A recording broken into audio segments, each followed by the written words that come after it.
Is a special presentation of Riverfront Broadcasting Sports. It's time for Post-8 Baseball on KCCR and on YouTube at KCCR Sports. Post-8 Baseball is brought to you by Evermore Boutique, Wagner Auto, Oahe Federal Credit Union, Surface Master, and Rising Hope Counseling. We'll take off for a second. Dean, outdoors right field. That one is going to get out for Bennett Dean. 5 runs driven in. Post-8 Baseball is also brought to you by Todd's Electric, Pierre Sports Center, AIRTECH, Gales Gas, Avera, Bank West, and B&B Equipment. Zabel on the 3-0, outdoor center field. That's far, that's gone. A 3-run homer for Grace Zabel. And it's a 3-1 lead. Post-8 Baseball is also brought to you by Overhead Door Company, Gateway Ford, Lincoln, and Toyota, Birding Electric, Olson Plumbing, and AGTEGRA. There's a fly ball out to left field.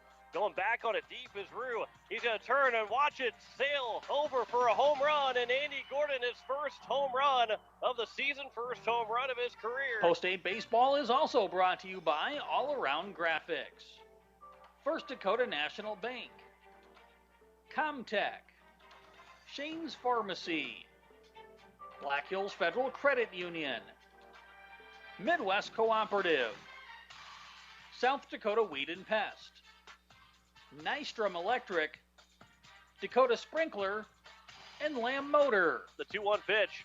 Stout out towards right field. Did he get enough of it? Is it going to go? And walk off. Grand slam for Garrett Stout. Post-8 Baseball is also brought to you by Kathy's Sun and Shine Properties, Sioux Nation, Kruger Contracting, HOMECARE Services, and Fisher Rounds. And now, with the call of today's action, KCCR award-winning sports director, John Winkler. And from Hyde Stadium, one more time this regular season, we welcome you here on this Monday evening. John Winkler alongside Greg Dean as the Pierre Post-8 will host Harrisburg, and for one single game for the final time here in 2021 at home in the regular season, as Post-8 will be looking for a big South Dakota victory. And Greg, as we get in the final weeks of this regular season, this is a big win potentially for Post-8 because there's only just 3 games left now. We thought maybe there'd be 5, but the Aberdeen games are not going to count for South Dakota seed points. So Harrisburg here tonight and Sioux Falls West on Wednesday. Those are the last 3 games for South Dakota opponents. This is a big win here. You can pretty much guarantee yourself a home game with a win against Harrisburg tonight. And the Eights are sitting 15-9 overall against South Dakota Class A opponents, and definitely puts them well positioned in the top half of the seed point rankings right now. We don't have updated standings because of the weekend, but I think it's pretty safe to say that not only is Post-8 in that top half of the rankings, they're pretty firmly in the top half of that rankings, and so if they can get a win tonight, and then at least one win down in Sioux Falls on Wednesday, where they have a doubleheader starting at 1 p.m. on Wednesday, doubleheader that can be heard on KCCR. I think it is without a doubt that they will be a host for the region tournament come, I think that's July 17th, Saturday, Sunday. Is that correct? Yeah, I believe so. Yeah, going to be Saturday and Sunday. We'll have those games for you. Whether it's going to be on just Saturday or both Saturday and Sunday, we'll have them for you here on KCCR and on YouTube at KCCR Sports. Harrisburg coming in here this evening, and a little bit different look at the lineup here, as they were going to have mostly Junior Legion guys. The Senior Legion played in the new Ulm tournament this past weekend, and now kind of sitting here somewhat of a split squad. We'll see a couple of names that have got some Senior Legion playing time, but mostly it's most of the Junior Legion squad here tonight. And this is still a game that counts in the seed point standings. It's a game that was scheduled early on, and it was a long weekend for the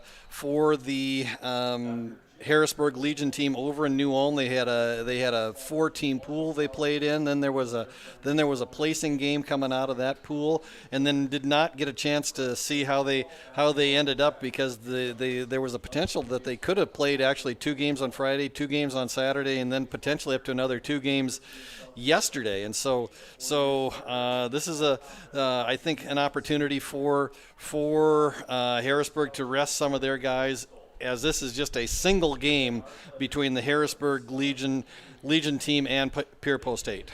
We are going to have first pitch coming up here right around 7:30. Back in 3 minutes. You're listening to Post 8 Baseball here on KCCR and on YouTube at KCCR Sports. Insurance. We all need it to protect our homes, health, businesses, and belongings. But having adequate coverage is just the beginning. You also need the support of professionals who stand by your side to protect what's important to you. Fisher Rounds & Associates combines the coverage you want with the commitment you need. Fisher Rounds & Associates, at your service, at your side, with offices in Pierre, Mitchell, Watertown, Sioux Falls, and Rapid City.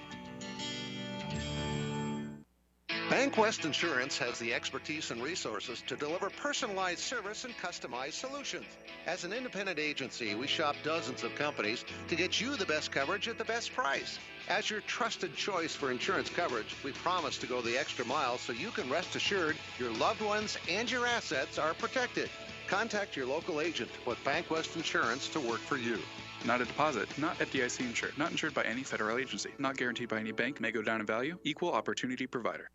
HOMECARE Services is a private agency committed to providing expert advice and specialized care to those who want to remain living independently at home. HOMECARE Service has a team of nurses, caregivers, and administrative staff that offers a full range of in-home support services to our area. For more information about HOMECARE Services, call 224-2273. Expert advice, professional care. HOMECARE Services, 224-2273. At Black Hills Federal Credit Union, our top priority is providing value to our members. Since 1941, we have helped our neighbors buy homes and vehicles, finance their farms and ranches, insure their assets, and retire comfortably. From Custer to Sioux Falls, we live and work in our communities, and we treat our members like family. Visit bhfcu.com to learn more about how you can join. BHFCU is member-owned, not-for-profit, and federally insured by NCUA. Building a home. It's the biggest investment most of us make in a lifetime. Not to mention it's a decision that, well, you pretty much live with day and night. The quality of the workmanship stares back at you like a reflection. It also affects the value of your investment. Choosing the right contractor is critical. Kruger Contracting is that contractor. Call 222-2523. Quality workmanship and materials completed on time. Kruger Contracting. In a word, quality. Call 222-2523. Sioux Nation of Fort Pierre knows what that sound is. It's baseball season.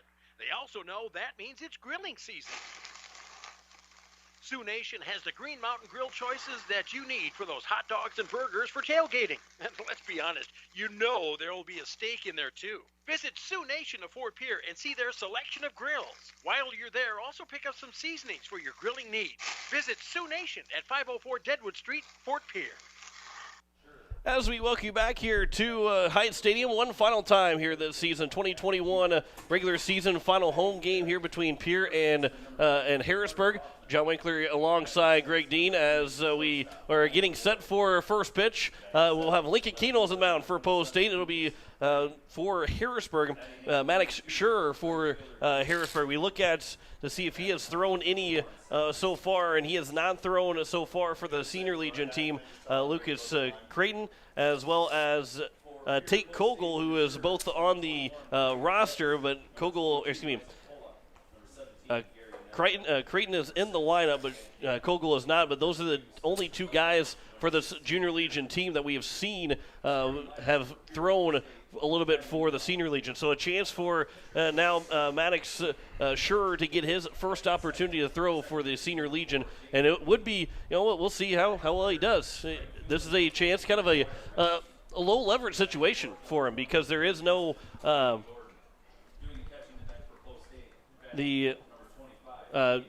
Sorry, I lost my train of thought. Looking at something here, but that's the first time I've ever seen you speechless when you multitask. You are the king of multitasking, and it's the first time I've ever seen you get swayed by one thing where you actually were able to focus in on one thing. I'm almost speechless. Well, hey, why don't you go ahead and talk about this Harrisburg team a little bit, even though there's not a whole lot about them because it's pretty much a junior legion team. Well, and it's obviously a little bit of a change, and in some ways this can be a little bit of a trap game for Post State as we get ready for the national anthem. Yeah, and we will step aside and we will come back with first pitch. You're listening to Post State Baseball here on KCCR and on YouTube at KCCR Sports. Looking for your next new or used car, truck, or SUV? Then go no further than the comfort of your own home. Shop online at lambmotor.com. On lambmotor.com, you'll find the vehicles Lambs has in stock. You can schedule a test drive or your vehicle's next tune-up, all online. New or used, shop for it all online, anywhere you are. Lamb Motor has the right vehicle for you. Lamb Motor in Oneida and online, lambmotor.com. This is the life. Sitting here, sipping lemonade, basking in the warm sun, and admiring the beauty and the solitude of my very own landscape backyard. You know, I wasn't sure, but I was so glad when I made the call to Andy at Dakota Sprinkler and Landscaping to finally have the work done. Calling Dakota Sprinkler and Landscaping was probably one of the best and the easiest decisions I've ever made. Dakota Sprinkler and Landscaping, 280-4440. That's 280-4440. Nystrom Electrical Contracting in Pierre has been providing professional sales, service, and installation since 1977. Whether you're starting from scratch, new construction, or you're upgrading your current system at your home, farm, or office, give the professionals at Nystrom Electrical Contracting a call. They've got a lot of bright ideas.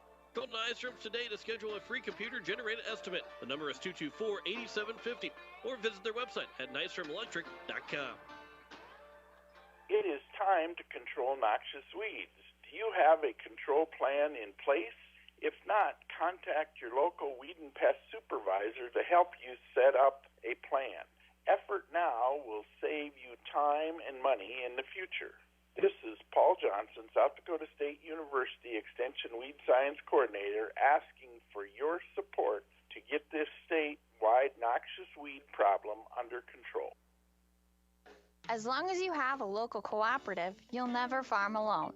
At CHS Midwest Cooperative, our team is your team, ready to help you make the decisions that are vital to your operation. From the seed, plant health, and marketing the grain, to fuel to keep you running, the feed to supplement your herds, and the financing programs to make it all possible. We're here for you. Give CHS Midwest Cooperative a call today and let us show you the value of the co-op. Local, loyal, and trusted for generations. Service Master of Pierre. It's no secret we clean carpets professionally, but not many people know we clean furniture, kitchens, bathrooms, walls, floors, and windows. We also do fire and water restoration, plus construction cleanups. There's nothing we can't clean. Give Service Master a call at 224-9919. Service Master. The clean you expect, the service you deserve. Service Master, 224-9919. At Shane's Pharmacy, your health care is important, and Shane wants to be the pharmacist to take care of you. Shane's Pharmacy will make sure your prescriptions are filled in a timely manner, they will answer your questions, and they will even deliver to your home or office. Call 223-9200. Shane's Pharmacy, the pharmacy you know and trust. The number again is 223-9200. Shane's Pharmacy in Fort Pierre, proud to support high school athletics. ComTech in Pierre invites you to come out and check out their expansive showroom. It's filled with everything you need to thrive in today's technology-dependent world and a knowledgeable staff to guide you through. ComTech has TVs, computers, personal electronics to commercial electronics, anything to fit your technology needs. The experienced professionals at ComTech can guide you through any questions you may have. Whether you struggle with technology or live for it, ComTech can help you find exactly what you're looking for. ComTech will even install and service what they sell, so you don't have to worry once you get your products home. ComTech, located at 1601 North Lowell Avenue behind Walmart. Check them out online at comtechplus.com. South Dakota didn't always have a capital, or even a permanent settlement for that matter. There wasn't always a river city on the Missouri River. And before First Dakota filed the first charter in 1872, there wasn't always a bank in South Dakota. Every timeless institution, tradition, and thriving business was started somewhere by someone who had a dream and the passion to make it happen first. What will be your South Dakota first? Visit firstdakota.com/first. Member FDIC. As we welcome you back here to Heinz Stadium, we are set for baseball here this evening as Post State will take on Harrisburg in a single game. John Winkler alongside Greg Dean as we go through the starting lineups. First for the visiting Harrisburg. Cohen Cook will lead things off. He is playing center field. Max Carlson, the catcher, will bat second. Maddox Schur, the pitcher, will bat third. Jax Dietert, the third baseman, batting fourth. It is Carter Hoffman, the first baseman, batting fifth. Palmer Boyd, the shortstop, batting sixth. Lucas Creighton, the left fielder, batting seventh. Gage Studerman, the right fielder, batting eighth. And it'll be Brandon Simonek, the second baseman, batting ninth. And Lincoln Keenels is on the mound for Post State. Greg, this is going to be a bullpen type game because the Eights are going to be trying to keep all their pitching ready to go for Wednesday against Sioux Falls West, and they have a chance to do that because it's just a one single game tonight. And so the key number tonight is keeping somebody under 45 pitches. So in reality, you're looking at any pitcher in all likelihood is probably only going to throw 1 to 2 innings tonight in any given stretch. So even though Keenholz gets the start, it would be a surprise if he goes beyond the second inning. For certainly would not go beyond the third inning, and then we'll just see where Coach White and Coach Nas want to go with their bullpen from there. Cohen Cook is stepping to the plate, so we're ready for baseball here. Final regular season home game here of 2021. The first pitch from the sophomore Lincoln Keenels is right down the middle for strike one as we're underway here at 7:25 this evening.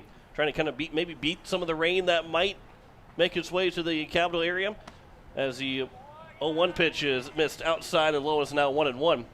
For Lincoln Keenholz, this is his 7th appearance on the year. It's his third start, 1-0 on the year. He does have 2 saves over 17 innings, has a 1.24 ERA, a whip of 0.82, 23 strikeouts in 17 innings on the season for Lincoln Keenholz. Count is 2-1 in the 2-1 pitch here from the starter. It is missed low and inside, now 3-1 here to Cohen Cook.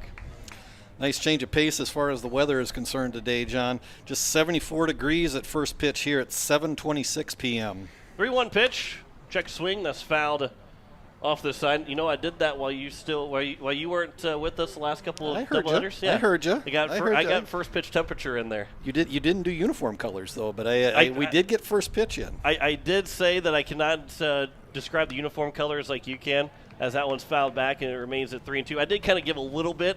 Like right now, I'd say green. Pierre's wearing their greens with gray pants. You go a little bit farther in depth with it. I go about right there, and that's about as far as I get. You're Typing and draping and all that stuff. Here's the 3-2 pitch. That's upstairs leadoff walk to open up the ball game. You're saying my fashion sense is maybe a little higher than yours? You have a little bit more fashion sense than I do. So nothing wrong with that, though. On that note, Pierre wearing the green tops, green and black hats, green tops, black numbers, black lettering across the front, the gray pants for Harrisburg, maroon and gold tops with the gray pants, and then maroon and gold caps. First pitch is upstairs for ball one. I'm a little disappointed you didn't go a little bit deeper into how the maroon and gold is laid out on the Harrisburg jerseys. Hey, that's as deep as I can go today. Those multicolored uniforms are beyond my pay grade when it comes to descriptions. The 1-0 pitch is at the knees, now 1-1. Didn't mention that they almost look like they're wearing some yellow ties. Well, it's almost like it's a one-piece uniform, but it almost looks like a vest with a gold undershirt almost. Yeah. But the vest doesn't actually go all the way across. As a pickoff attempt and back in safely is Cook. A vest that isn't buttoned up? Yeah, but somehow it doesn't flap away when they run. Count is 1-1. We'll try and actually bring a baseball game instead of talking about. We're already off the rails and we're only 2 batters in. Here's the 1-1 pitch. At the letters is now 1-2. That's what you get for a 70-degree day. 76, 70. I mean, we haven't had that type of temperature since spring ball, really. So we get feels a little bit better in the press box when it's not 90 to 95, 100 degrees outside. Still always feels good in the press box, but it feels even better when it's 76 degrees outside. 1-1 is upstairs, and it's now 2-2.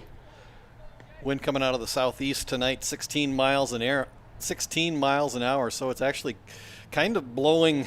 If you look at the flag in center field, it's kind of blowing across the field from third base to first base. 2-2 pitch is just outside, now 3-2, and again, the Post State going to be trying to keep guys' pitch counts low throughout this ball game. For Lincoln Keenels here, that's not how you want to hope to start a ball game because you're not going to get too deep into a game. 3-2 pitch, runner takes off, swing and a miss, a strikeout. The throw to second is wide, and into second sliding is Cook. And there's 1 on, 1 out, and runner in scoring position on the first strikeout for Keenels. As we go around the horn defensively here for Post State, as it is Jack Merkwan out in left field, Elliott Life in center, and McGuire Rasky in right. Andy Gordon's at third, Matt Hansen at short, Jane Wiebe at second, Bennett Dean at first, and Cade Hinkle is behind the plate as the first pitch is fouled off of Hinkle from Lincoln Keenels. The batter is Maddox Sure. It's pitcher against pitcher. Here, the number 3 hitter. They call Max Fried from the Atlanta Braves. Here's the 0-1 pitch. The curveball that drops in for a strike, and it's 0-2. Did you see that yesterday? No. The Atlanta Braves, they had the bases loaded. They had intentionally walked the bases loaded so they get to the pitcher in the bottom of the 10th inning because they had no other position players left. And Max Fried pinch hit, ended up getting a base hit, win the ball game, walk-off single. Wow, I did not see that. It was tied up with some extended family activities over the weekend, so I have not been attuned to the highlights of the last couple of days. Here's a 1-2 pitch. That one is a curveball that's left up and popped out to right field for McGuire Rasky. He'll make the catch. Runner will fake the tag. The throw comes into second base, but there's now 2 down, and it will bring up the number 4 hitter, cleanup hitter, and Jack Dietert. Third baseman Jack Dietert. So I think what we're seeing from Harrisburg is going to be a glimpse into a lot of these names are going to come onto this Harrisburg lineup next year. There's a ground ball that's actually going to be fouled just underneath the glove of Andy Gordon that looked like it was going to go fair, but it kind of hooked itself foul and dropped right in front of the third base bag on the foul territory side, so it's 0-1. And you're exactly right that this is kind of what we're seeing right now for Post State and what we will see for Harrisburg in the next couple of years. Harrisburg, this team just played the Junior Legion team. They played them first here at 5 o'clock, and the Junior Legion came back down 5-0. Was no hit through the first 5 innings as a swing and a miss by Dietert, and it's now 0-2. Got 5 hits in that bottom of the 6th, scored 6 runs and won 6-5 over Harrisburg. Here's the 0-2 pitch. That one's fouled at the plate. It remains at 0-2.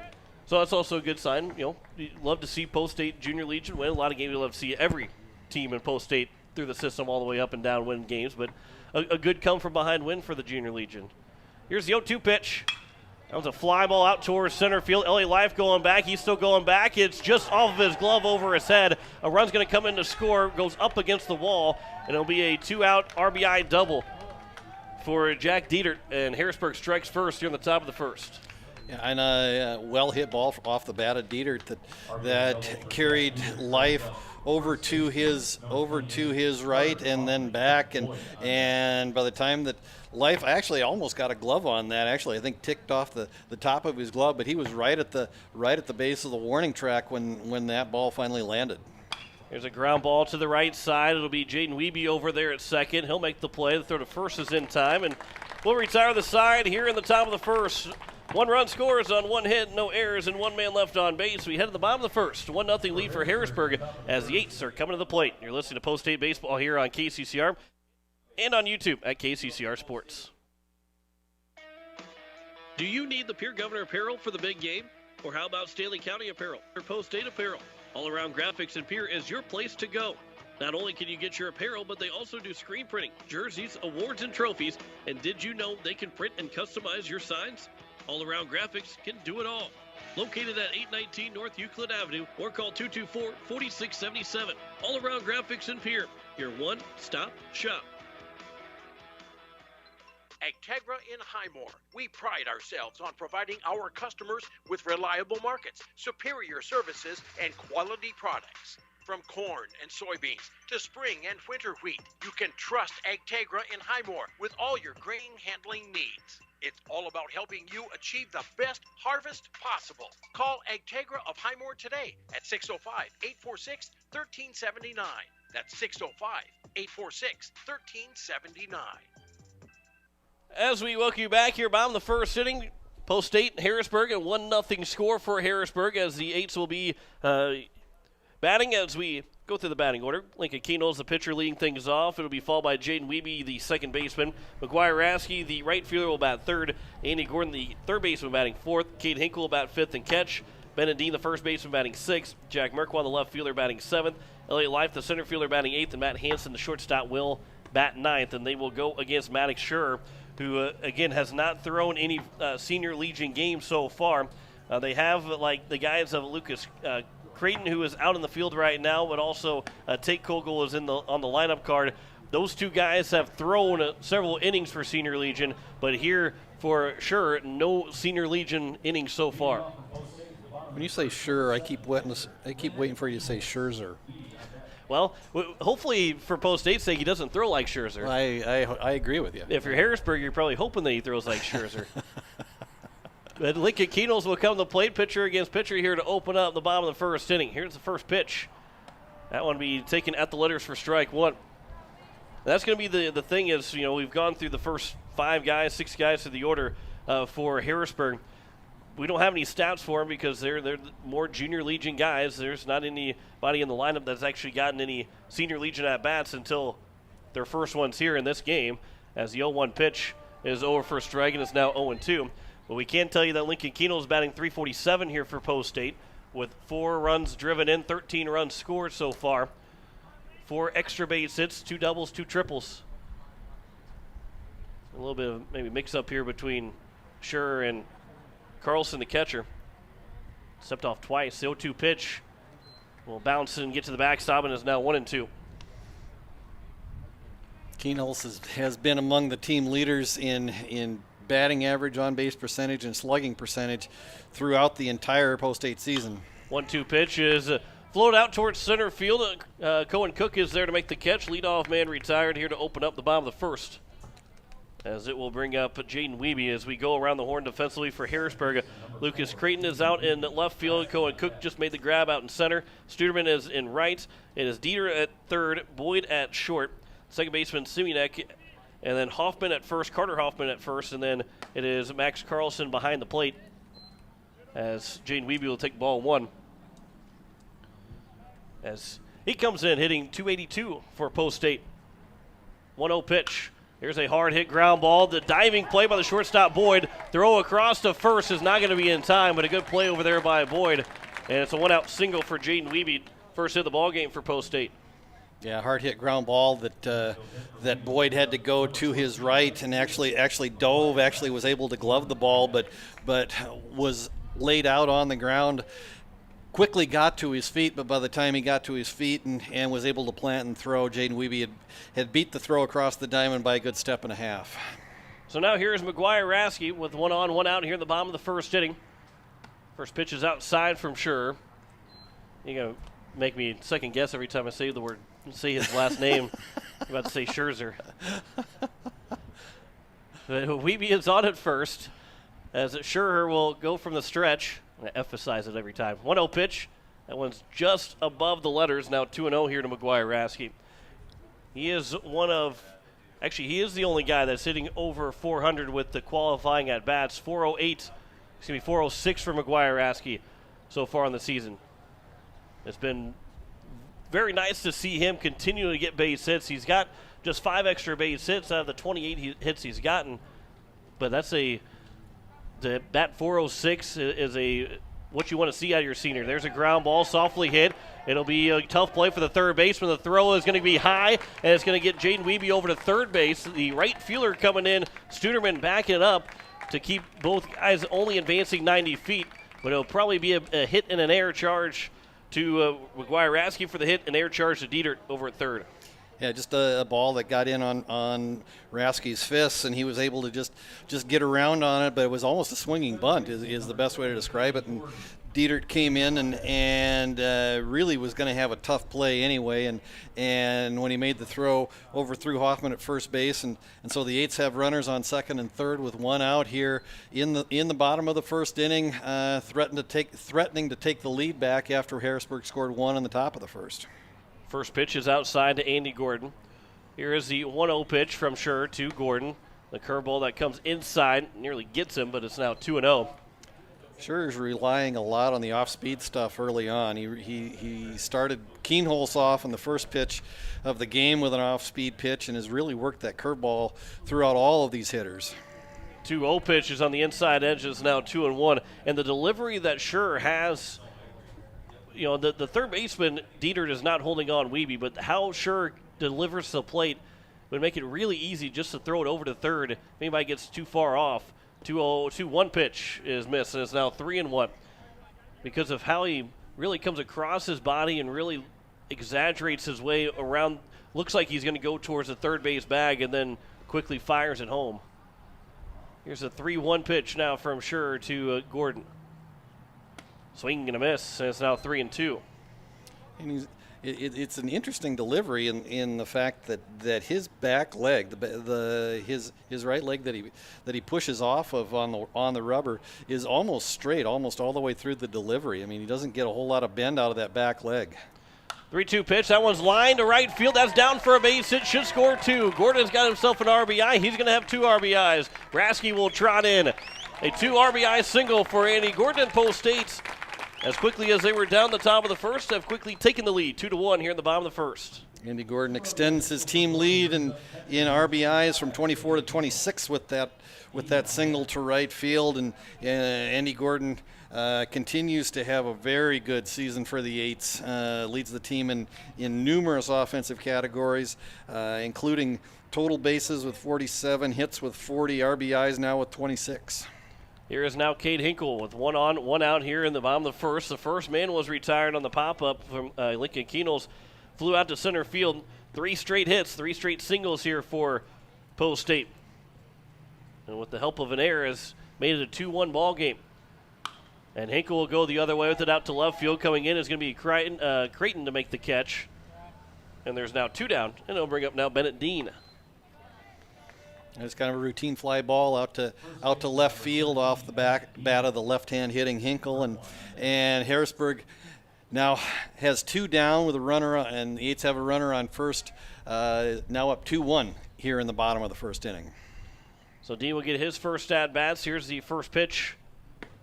That's at the knees for strike 1.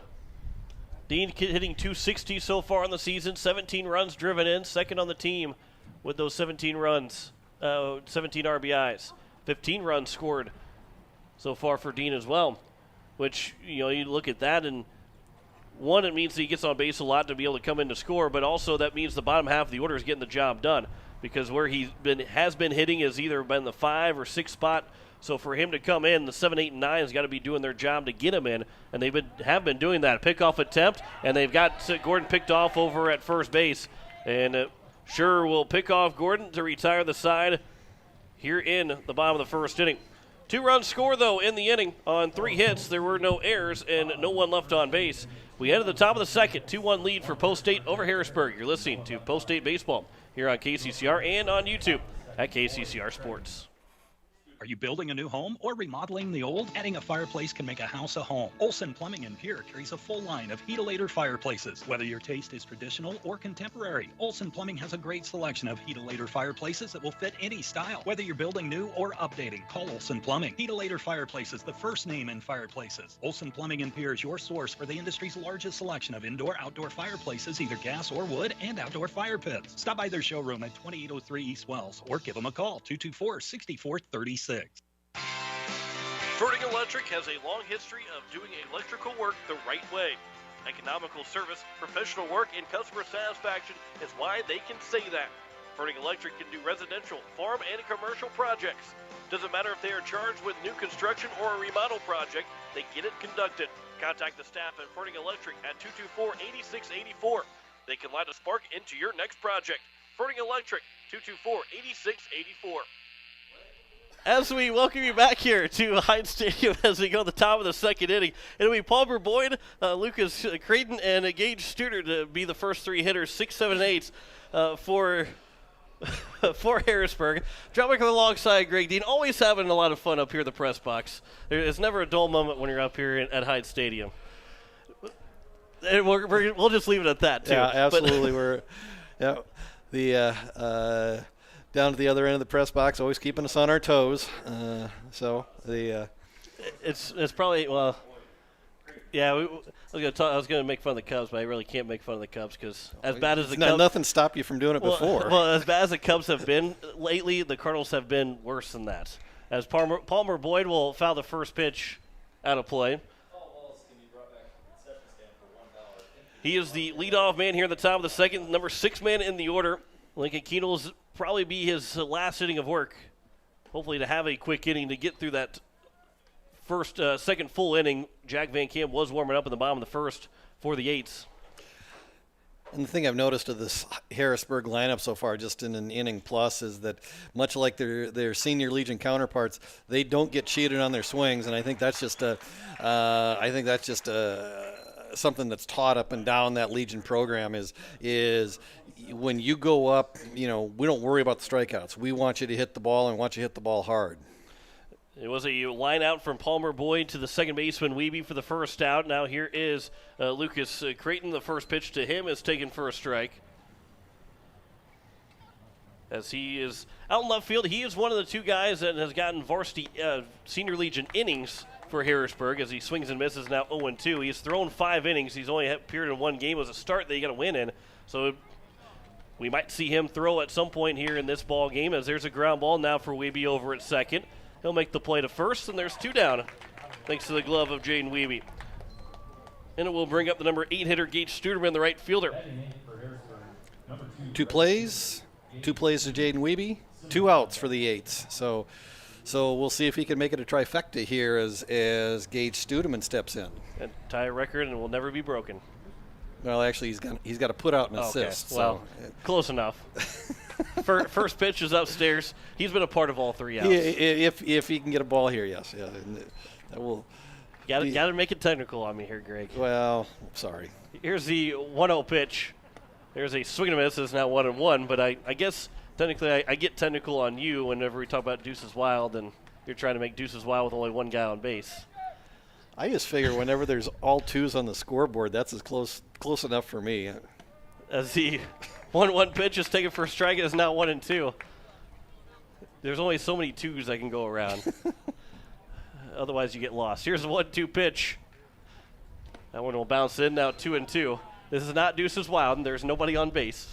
Although it is a 2-2 count with 2 outs in the top of the second. So to dovetail off of that, a couple of years ago, the Governors were playing basketball out at Rapid City Stevens, and at the end of the fourth quarter, it was 44-44.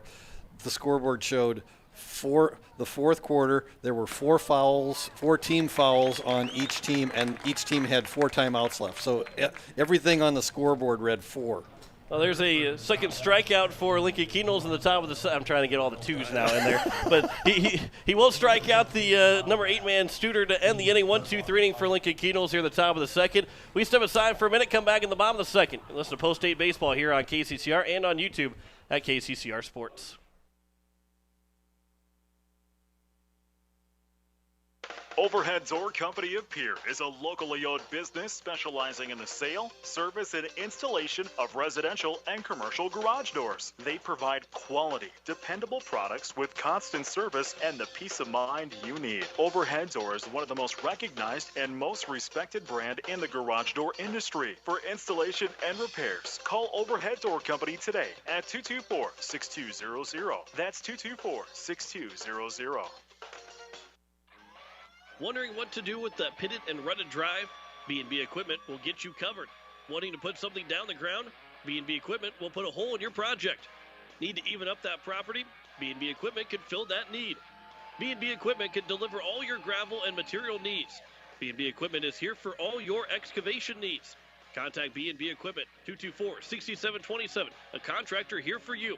That's B&B Equipment, 224-6727. As we welcome you back here to Hyde Stadium as we are getting set for the bottom of the second inning. And it will be Benedine that will step back to the plate as he ended the bottom of the first inning at home plate.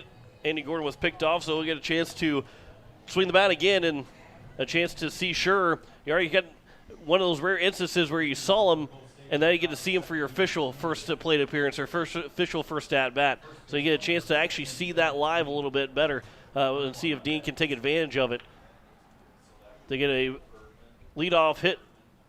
First pitch over for strike one. Yeah, we'll see if the Eights can build on this 2-1 lead they have going on to here in the bottom of the second right now. The 0-1 pitch is bounced in, now 1-1 here to Dean. We mentioned his stats. We'll go through it again. 260 batting average, 17 runs driven in, 15 runs scored. A 17 RBI is his second on the team to Andy Gordon's now 26 that have scored for Post State. Dean's got 3 doubles, 2 triples, 1 home run. And 1-1 pitch is upstairs and it's now 2-0, or 2-1. A lot of pitchers will use their fastball to set up their off-speed stuff, and Sure is kind of going the opposite way. He's using his off-speed stuff to set up his fastball. There's a fly ball out towards right center field, and Cook will go over to make the catch. Leadoff man retired here in the bottom of the second inning. I believe maybe that's not Cooked out in center field. I think that's Jacob Bergman, number 42, has come on to replace Cohen Cook out in center field for the Harrisburg Legion team. As it will bring now Jack Merkwan to the plate with nobody on, 1 down here in the bottom of the second. First pitch is outside for ball 1. Merkwan's been hitting the ball a lot better here as of late. 278 batting average, 11 runs driven in. Good to see that he has been hitting the ball much better and has been really good for this Post State team. It's now 1-1.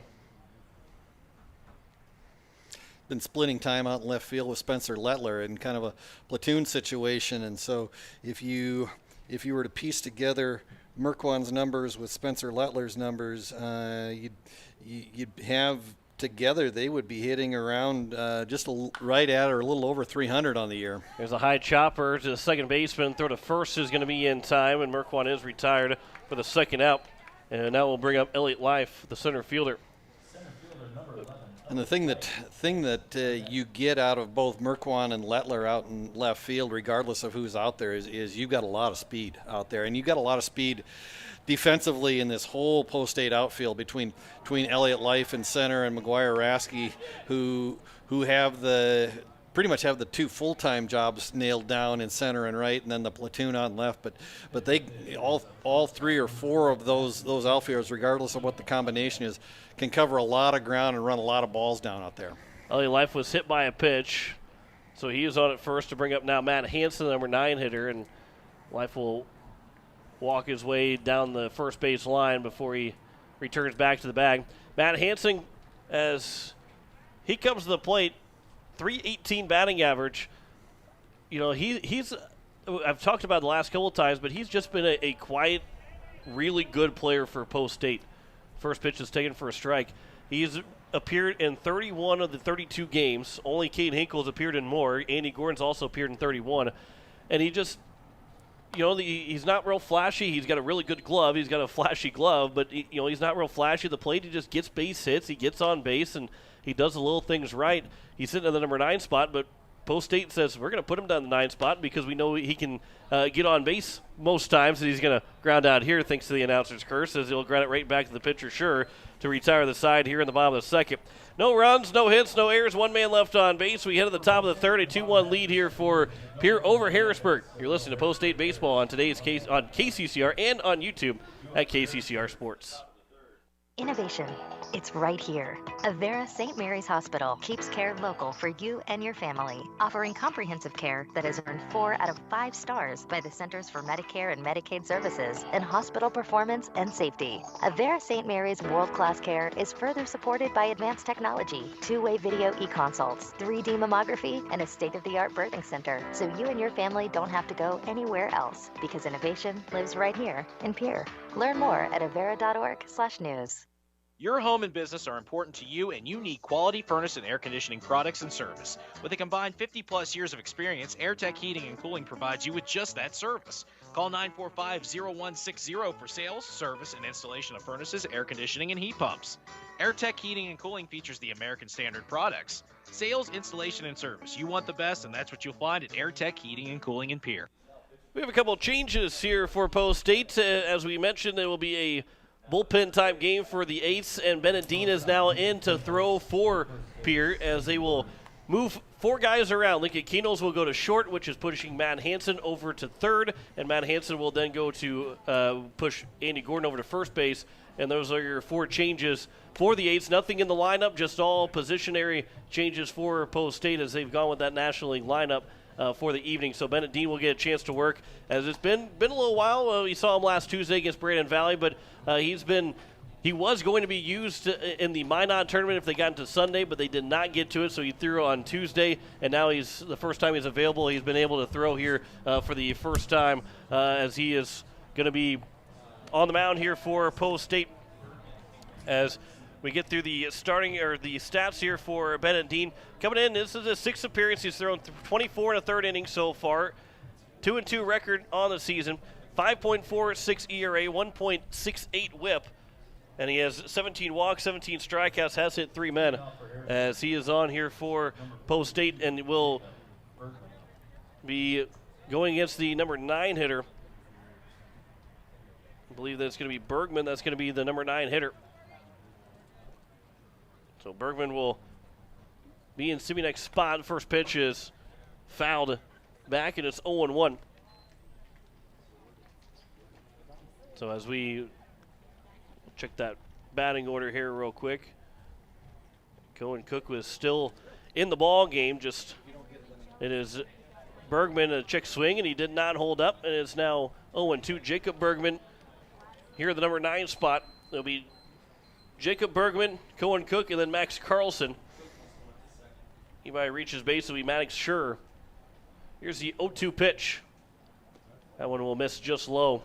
Scoots past to Cade Hinkle to the backstop and is now 1-2. So number 9 hitter Jacob Bergman. 2-1 score here in the top of the 3rd inning. Post State gave up that first run in the top of the 1st and scored 2 in the bottom of the 1st inning, thanks to Andy Gordon's 2 RBI single, as the count now is 2-2. Yeah, it's good to see Benedine get some work after, like you said, John, has been off for most of a week, and really, like you said, had been in the rotation to pitch in Minot a week ago, and just because of the way that the games fell, was not on the hill in that week, and then came back and threw down in Brandon last Tuesday. 2-2 pitches outside. Now it's 3-2, so a good job from Bergman, who was down 0-2 to open up this at-bat. Now a 3-2 count with the leadoff man, Cohen Cook on deck, and it will be a leadoff walk to Jacob Bergman. And we'll bring it back to the top of the order. Cohen Cook, who walked and came around to score so far. Harrisburg's only run so far in the ball game. And the thing that we've talked about throughout the season is sometimes that first inning that you see a pitcher on the mound can be a little bit of a challenge, just because they have not really had a chance to get totally warm out of the bullpen. There's a pop-up just behind the mound from Cook. Matt Hansen will call everybody off, make the catch, and there's the first out here in the top of the 3rd inning. You get that first out, obviously that doesn't mean you're going to fly through an inning, but you get that first out, that kind of makes it take a deep breath on the mound. That first out, whether it's in the top of the 1st or here for Benedine, the top of the 3rd in the relief position, but you just get that first out and things feel a little bit different in the rest of the inning, rest of the outing for you. And sometimes you just got to break the dam loose a little bit. Just like you said, I mean, then you get that first out, then you tend to relax a little bit, and you just kind of start to get in the flow. Kind of let the muscle memory take over. A 1 pitch is upstairs, and it's now 1-1 here to Max Carlson, who struck out swinging in his first at-bat. Jacob Bergman is on at first. 1 down here in the top of the 3rd. Here's a 1-1 from Dean. That's just a bit upstairs now, 2-1. Again, the Eights will go to Sioux Falls and play Sioux Falls West on Wednesday. 1 and 3:30 are scheduled for that doubleheader. We'll have it for you on KCCR and on YouTube at KCCR Sports. Some afternoon weekday baseball. Runner takes off for second. The throw to second. The pitch was high, and without a tag, without a slide, Jaden Wiebe will tag out Bergman over at second, and there's now 2 downs. The count goes to 3-1, and Hinkle had him hosed over at second base. Yeah, the throw got to second base before Bergman even had started to slide. So he put the brakes on, never got down and hit the dirt and stopped about 5 feet short of the bag and just allowed Wiebe to put the tag on him. And that was probably one of the kindest, least violent tag outs I've ever seen. It was a gentleman's tag. So we'll have a courtesy runner for Max Carlson. You're exactly right. The kindness, non-violent tag. No, I mean, it was almost like they could have just shook hands and said, "Okay, shake my glove hand. All right, go back to the dugout. You're out." As here is Maddox Schur, the pitcher, up to the plate. He'll line the first pitch out towards right field. Rasky tried to dive and land in front of him, and it's going to go all the way back towards the track. Rounding third and coming in to score is the courtesy runner for Carlson. And rounding second, heading for third is Schur. It's going to be an RBI triple. And this ball game is tied 2-2 here in the top of the third inning. A sinking line drive out into right field that Rasky may have misread a little bit and actually kind of stumbled as he was coming in. He kind of acted like he was gonna try to make a play on the ball, and then just before you thought he was going to make an aggressive dive and play, he kind of stumbled, and because of that, the ball skipped past him and goes all the way to the warning track, and Harrisburg knots his game up at 2 here in the top of the third. First pitch to Jack Dietert is fouled back to the netting. He is 1 for 1 with an RBI double. Here's the 0-1 pitch. And Dietert will skide out towards center field. Coming in will be live to make the catch and retire the side. Here in the top of the third, 1 run on 1 hit, no errors, and 1 man left on base. We head to the bottom of the third inning. 2-2 is our score between Pierre and Harrisburg. You're listening to Post-State Baseball here on KCCR and on YouTube at KCCR Sports. Your home and business are important to you, and you need quality furnace and air conditioning products and service. With a combined 50-plus years of experience, AIRTECH Heating and Cooling provides you with just that service. Call 945-0160 for sales, service, and installation of furnaces, air conditioning, and heat pumps. AIRTECH Heating and Cooling features the American Standard products. Sales, installation, and service. You want the best, and that's what you'll find at AIRTECH Heating and Cooling in Pierre. Most of us already know that Gales Gas of Pierre is the place to call for propane. They offer an automatic fill plan so you never have to worry about running out of propane. They accept debit and credit payments or a budget payment plan to spread out the cost throughout the year so you never have surprises when you get your bill. For delivery, convenience, and great customer service, call Gales Gas at 224-5518. That's Gales Gas at 224-5518.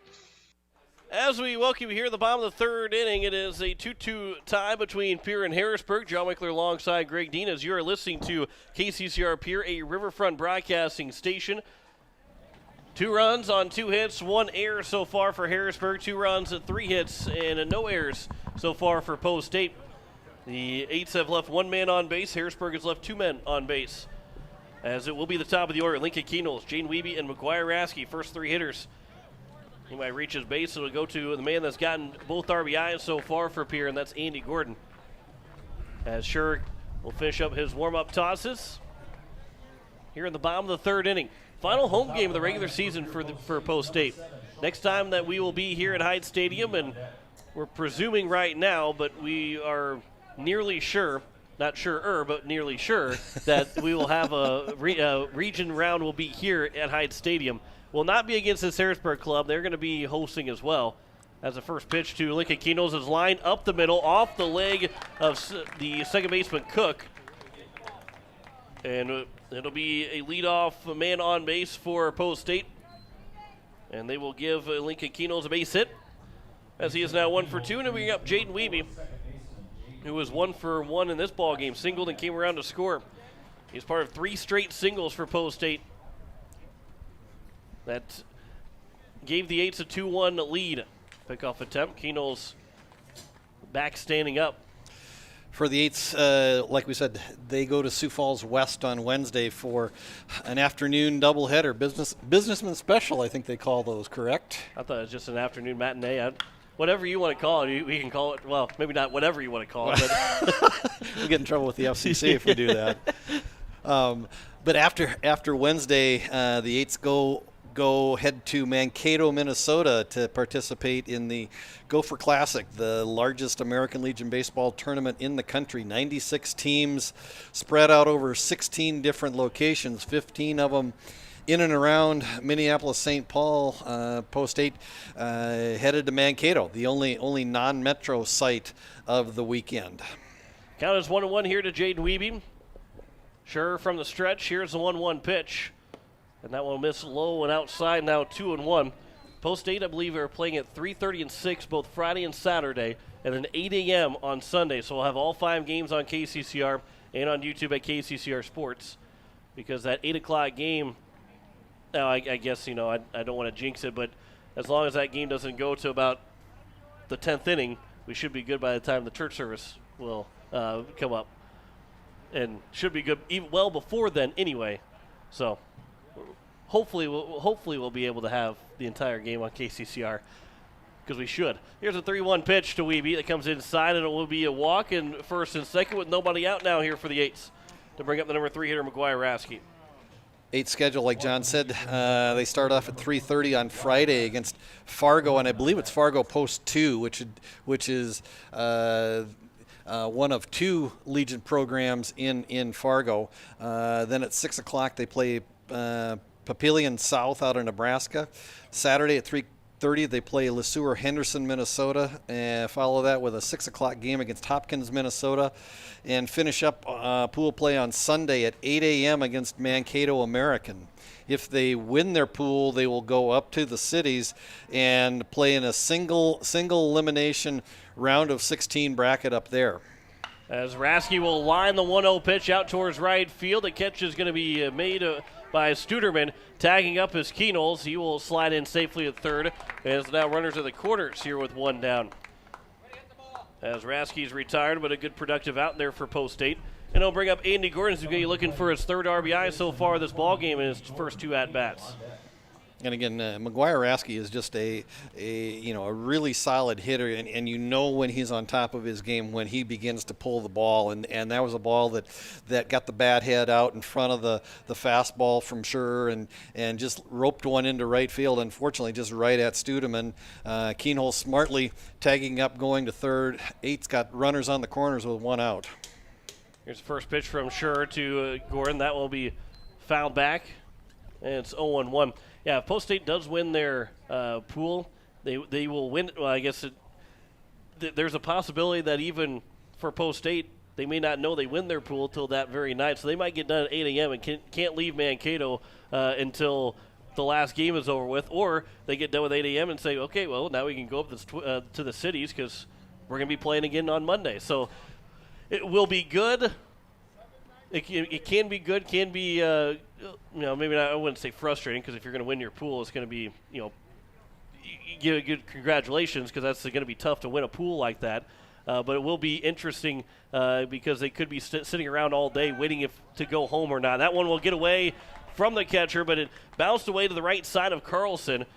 It was Wiebe taking second, as the count's now 1-1. But the way that it got away from Carlson, Keenos really couldn't see how far away it got, and he was unable to score. If that goes to the left, he probably scores. But because it went to the right, he didn't get the good read on it because Carlson was basically blocking the ball. Here's a 1-1 pitch to Gordon. That's slow and outside, and it's now 2-1. Harrisburg brings the infield all the way in all the way around on both the left side and the right side. So they're going to try to cut down any ground ball and try to hold Keenholz at third. Here's the 2-1 pitch. That one will get off of Andy Gordon and hit him, so the run does not come in to score. And the bases are now going to be loaded here for Cade Hinkle.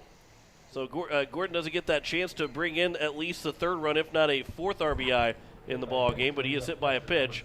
And so now the bases are loaded here with 1 down. Cade Hinkle, who flew out to left field in his first at-bat, if he does it again, will do the job to get a run in. would like to see maybe somewhere in the gap, see if they can score at least 2 runs here on a hit. First pitch is on the outside edge for strike 1. Like you said, John, Hinkle has played in all 32 games so far for the Eights. Has 1 home run, leads the team in walks with 20, 266 average, 400 on base percentage, 340 slugging average.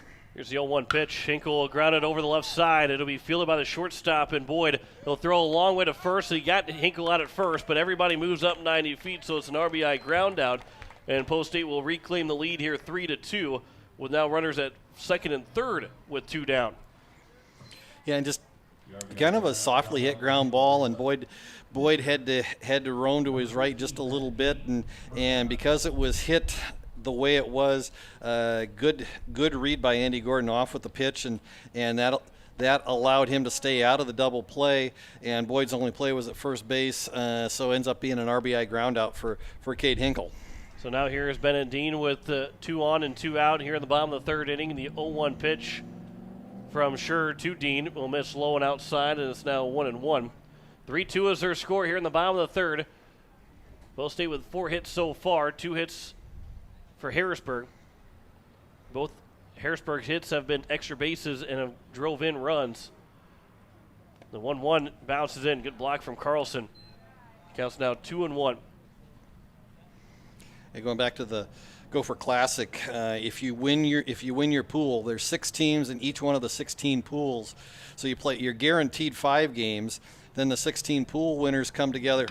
As Dean will lace that one to right field. That's down for a base hit. That'll score 2 runs as Gordon will come in to score a 2-out, 2 RBI single for Bennett Dean. And it's a 5-2 lead now for Post State here in the bottom of the 3rd. And just Dean sitting on a fastball up 2-1 in the count, just hits it out into right field, just pulled the ball into medium deep right field, and with 2 out, both runners are off at contact, and both score easily, and the Eights now have a 3 spot on the board here in the bottom of the 3rd. Runs match the inning, 3 in the 3rd. Here's Jack Merquan. Here's the first pitch from Scher to Merquan. That's over for strike 1. Can I patent that? Can I trademark that? 3 in the 3rd, match the you might runs match the inning. I don't know if you'll get it, but I guess you could. Pickoff attempt. That one will bounce in front of Hoffman, and then taking second base will be Dean. He checks the ball where it's at, and he's going to round second. He's going to try for third. The throw coming from Hoffman across will be right back to the pitcher, Scher. So Dean will take third on the air charge to Scher, and the Eights are another runner 90 feet away. We are 2 outs as Jack Merquan's got a chance to drive him in. Yeah, just a ball that skipped past Hoffman at first base, and for a second, Dean didn't know where the ball was, but it got past the Post State dugout, off the facing of the retaining wall, beyond the Post State dugout, and then skipped down the line a little bit and far enough where Hoffman had to run a long way to retrieve the ball, and Dean never stopped when he rounded second and goes into third without even drawing a throw. As the count is now 1-2, as that one hit the inside edge to Jack Merquan. Here's the 1-2 pitch. That one is taken as now 2-2. Here to Merquan. Good take there from Merquan, trying to get that outside edge and trying to get him to chase was Scher. He'll come set. Here's the 2-2 pitch. Again here to Merquan. That one will miss low. Now 3-2. Elliott Life stands on deck. He was hit by a pitch in his first plate appearance. Eights are trying to extend now a 3-run lead with 3 runs here in the bottom of the 3rd inning. 5-2 is their score. 3-2 pitch. Merquan will chop it off the plate. This is going to be a tough play. Merquan's going to beat it out without a throw. An infield single for Merquan and an RBI to boot, and it's 6-2 now here for the Eights. Yeah, a ball that Merquan hit went straight down onto home plate and then literally bounced about 15 to 20 feet in the air. And by the time that it came down, Dieter didn't have a chance to even think about a throw to first base. Merquan runs well, and Dean, with 2 outs, off with contact, he scores easily, and the Eights got another run on the board, and there goes my trademark. Now it's 4 in the 3rd. Looks like here's the 0-1 pitch. That one's chopped off the plate, but that will be foul. Merquan was off of the pitch, and the count's now 0-2 here to Life. He was hit by a pitch in his first plate appearance. He had to walk it off like Dean's trying to walk off him not getting his patent. Yeah. Very, very upset about it. Here's the 0-2 pitch. There's a ground ball to the right side. Coming in will be the second baseman. Throw to first is in time as Cook will retire live to end the inning. 3 runs, though, score in the inning here for Post State. On just 3 hits, there were 1 error and 1 man left on base. We head to the top of the 4th. It is I said 3 runs, 4 runs. See, you got me 3 runs in the third. You got me messed up. 4 runs scored in the inning. It is a 6-2 lead here for Pierre over Harrisburg as we head to the top of the 4th. You listen to Post State Baseball here on KCCR and on YouTube at KCCR Sports. No one likes to have electrical problems, but when they happen, call Todd's Electric at 223-2518. With over 28 years of experience, Todd's Electric can handle any type of electrical problem, whether it's residential, commercial, or agricultural. Their knowledgeable staff knows and understands the importance of your home, business, or ag facility and are prepared to help. Call Todd's Electric at 223-2518. That's 223-2518. Todd's Electric, serving the Pierre and Fort Pierre areas. The line to power. When something just isn't right, it's natural to talk about it. If you had a toothache, you'd tell someone. If you found out you had diabetes, you'd learn to take care of it. But when you're feeling stressed, sad, or worried, you're less likely to tell someone. Why do we treat physical and mental health so differently? There is no difference. We all need someone to talk to, and there's nothing shameful about wanting to be healthy for you. When you just need someone to talk to, contact Rising Hope Counseling at 494-1500 or risinghope605.com. Rising Hope Counseling, offering hope, healing, and change. Rising Hope Counseling, because if you have hope, you have everything.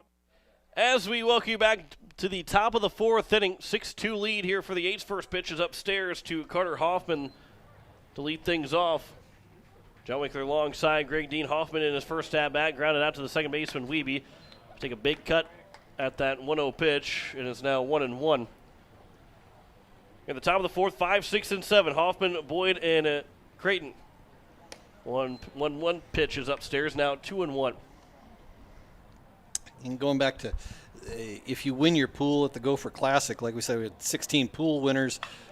As that one's out towards center field. You're never going to get through this story, Greg, as Elliott Life will not be able to make the catch out in center. As he tried to make a diving attempt and went off of his glove, so it'll be a single, there'll be an error charge to Elliott Life to open up here at the top of the 4th. And that's a ball that I think Elliott Life kind of got fooled on because he didn't have to go all that far, but at the very last second he had to kind of make a dive, and at the end just dove and the ball popped out of his glove, and unfortunately for the Eights goes down as an error.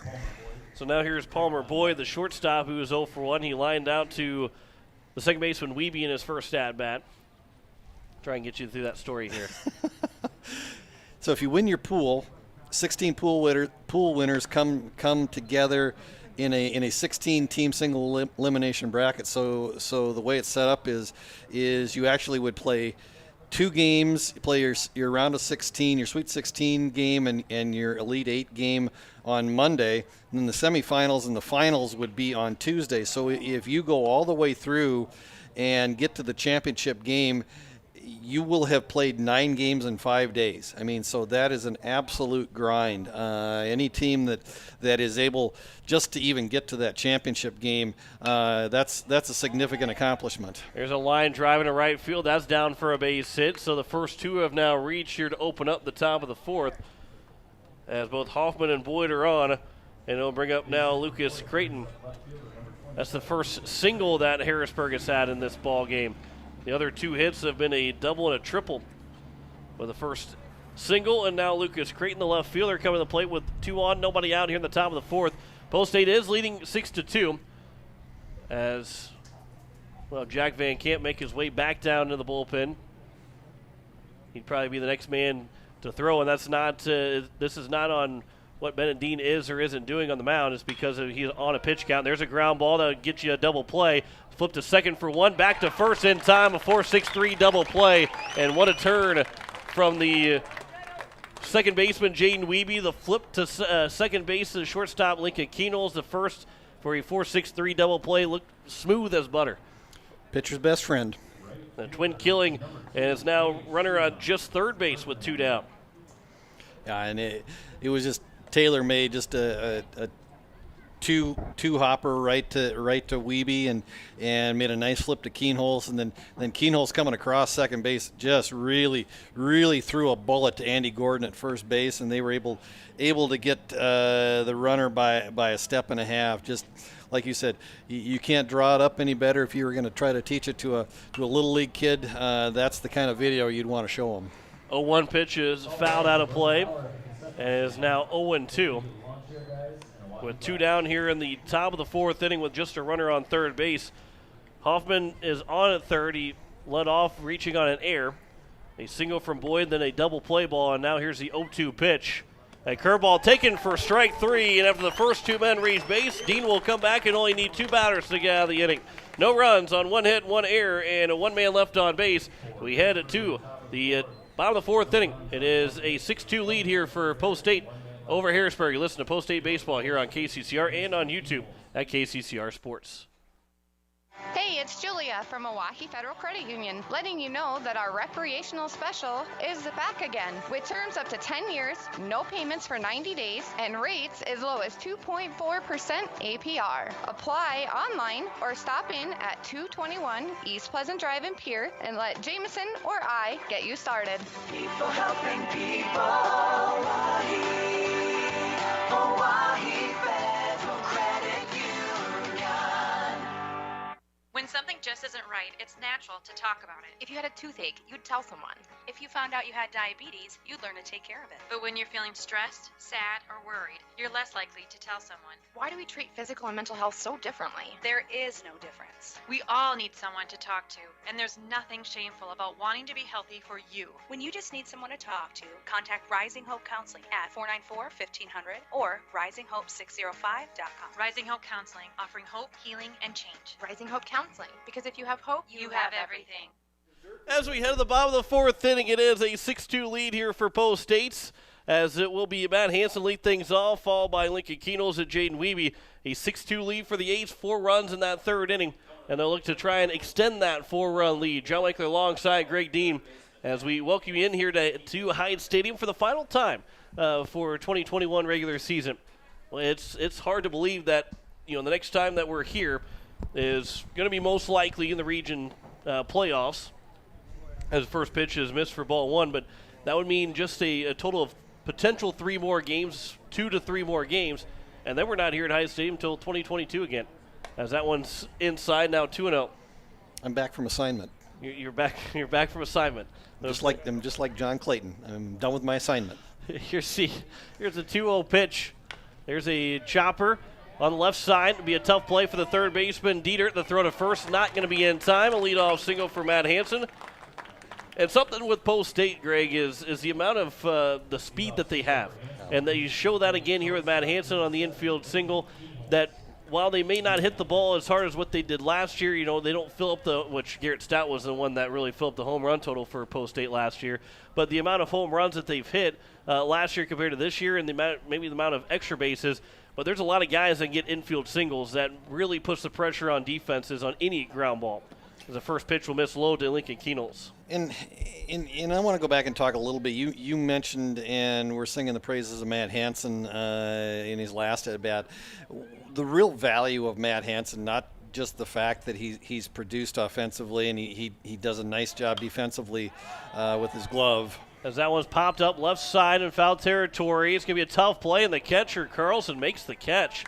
Hansen took off the pitch. He's able to get back to first, but that is a very tough play for the catcher to go out there to make that catch, and Carlson was able to make it and made it look pretty easy, and there's one down here at the bottom of the 4th. Yeah, actually, Carlson and Dieter actually almost came together just only a couple steps in front of the Harrisburg dugout down the third baseline, and Carlson actually had to reach because he wasn't exactly sure where Dieter was and wanted to avoid the collision. And so a nice play from Carlson on that play to retire Keenholz. First pitch to Jaden Wiebe is taken for strike 1. He is 1 for 1 so far. He walked and also singled, and he scored both times. And the count's now 1-1 here to Wiebe.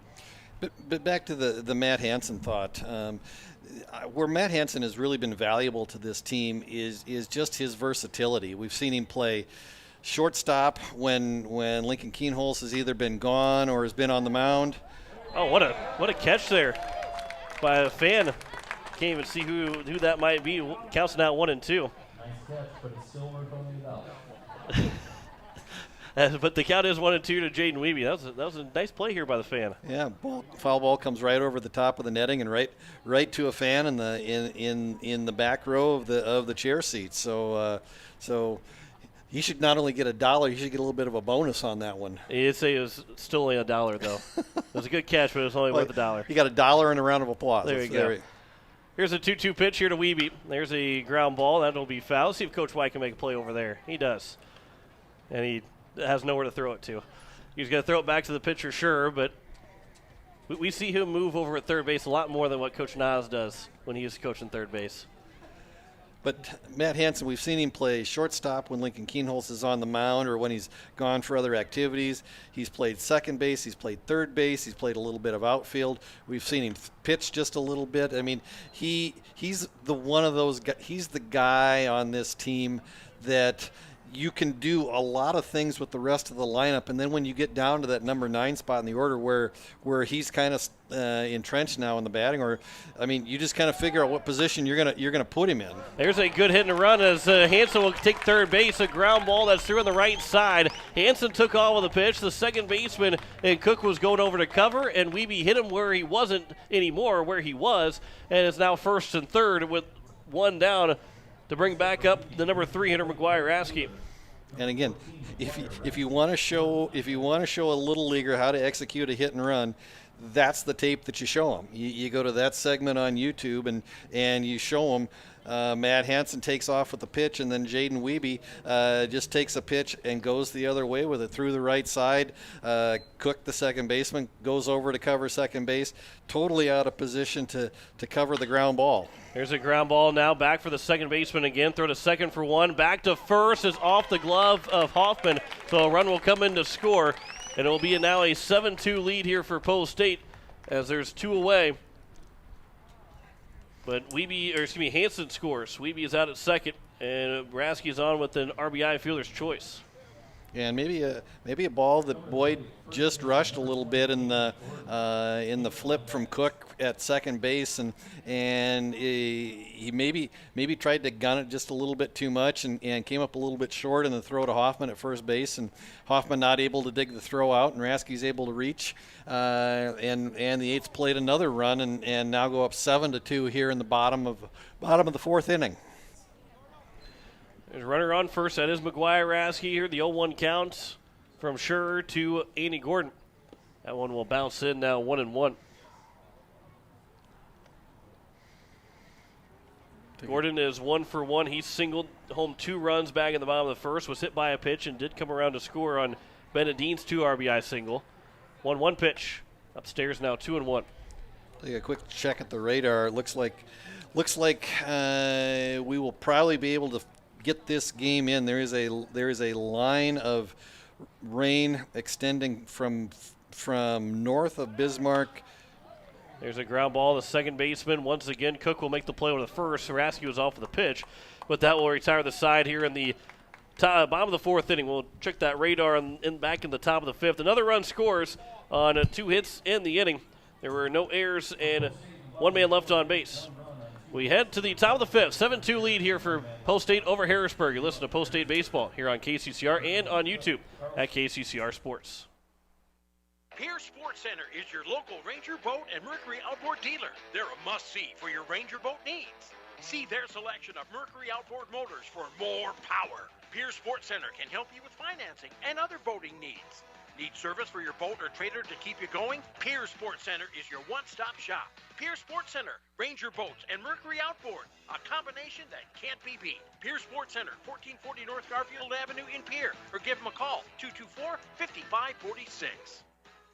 When you want the best prices and best selection, go to Wagner Auto in Pierre. The certified sales staff at Wagner Auto will provide you service after the sale and how to get easy financing. Check out their website, WagnerAuto.com, or stop in. They have the best prices and won't be undersold. Wagner Auto has the region's largest selection with over 280 new and quality pre-owned vehicles. GM certified pre-owned vehicles give you peace of mind with their 12-month or 12,000-mile bumper-to-bumper warranty and 5-year or 100,000-mile powertrain warranty. Log on to WagnerAuto.com or stop by Wagner Auto in Pierre, South Dakota's oldest auto dealer since 1907.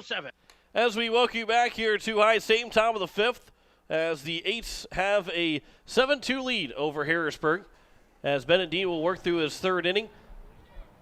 He will face 9-1-2. Jacob Bergman, Cohen Cook, and Max Carlson. Anybody reaches base, it'll then be Max Schur, who had an RBI triple in his last at-bat. Here is Bergman. First pitch to him is going to be missed for ball one. That line of rain showers that we started talking about at just before the last half inning ended goes from north of Bismarck down to Lemon, and then it gets really heavy, pretty much in a line all the way through to from the North Dakota border at Lemon all the way down to just north of Shadler, Nebraska, and then starts moving southwest from there. So in all likelihood, the capital city in line to get some rain later on this evening, assuming that line of storms holds together. Counts 2-1 here to Jacob Bergman. 2-1 pitch. There's a swing and a miss. It's now 2-2, and we definitely need the rain. At one point here, when it rained here today, and kind of looked at the field and thought, well, maybe, I don't know, that we might not be able to play. That probably would have been the first and only time that I've ever would have been thankful to see a rain out. And not because I didn't want to have baseball today, just because we would have had actually some kind of rain that fell, as the count is now full at 3-2 here to Jacob Bergman. There's not many times that I will be happy with a rain out. Today would have been one of them if it happened. 3-2 pitch is taken on the inside corner and taken for strike three. And Bergman is the second strikeout victim for Bennett Dean. Both have been the last two hitters as we head to the top of the order for Cohen Cook. As Cook is 0 for 1, he popped out to Hansen over at third base in his first at-bat. And it will be Cook. And then Carlson is the first pitch is a curveball that drops in right down the middle for strike one. Just looking at the projections from the National Weather Service. That one is out towards right field over the head of McGuire Rasky. That's going to get down for extra bases. It's going to go roll up against the wall. Rasky will fire it in. It's going to be a one-out double for Cohen Cook. And that is the third extra base hit here for Harrisburg and the 4 hits that they've totaled up so far in this ball game. And again, a ball that Cook was just able to elevate and got over the top of the head of McGuire Rasky in right field, rolls all the way to the wall, and Cook ends up with a stand-up double with one out here in the top of the 5th inning. So now it is Max Carlson, the catcher, who was 0 for 1, struck out swinging and also drew a walk. So far in the 2 times he's been to the plate. First pitch to him is upstairs for ball 1.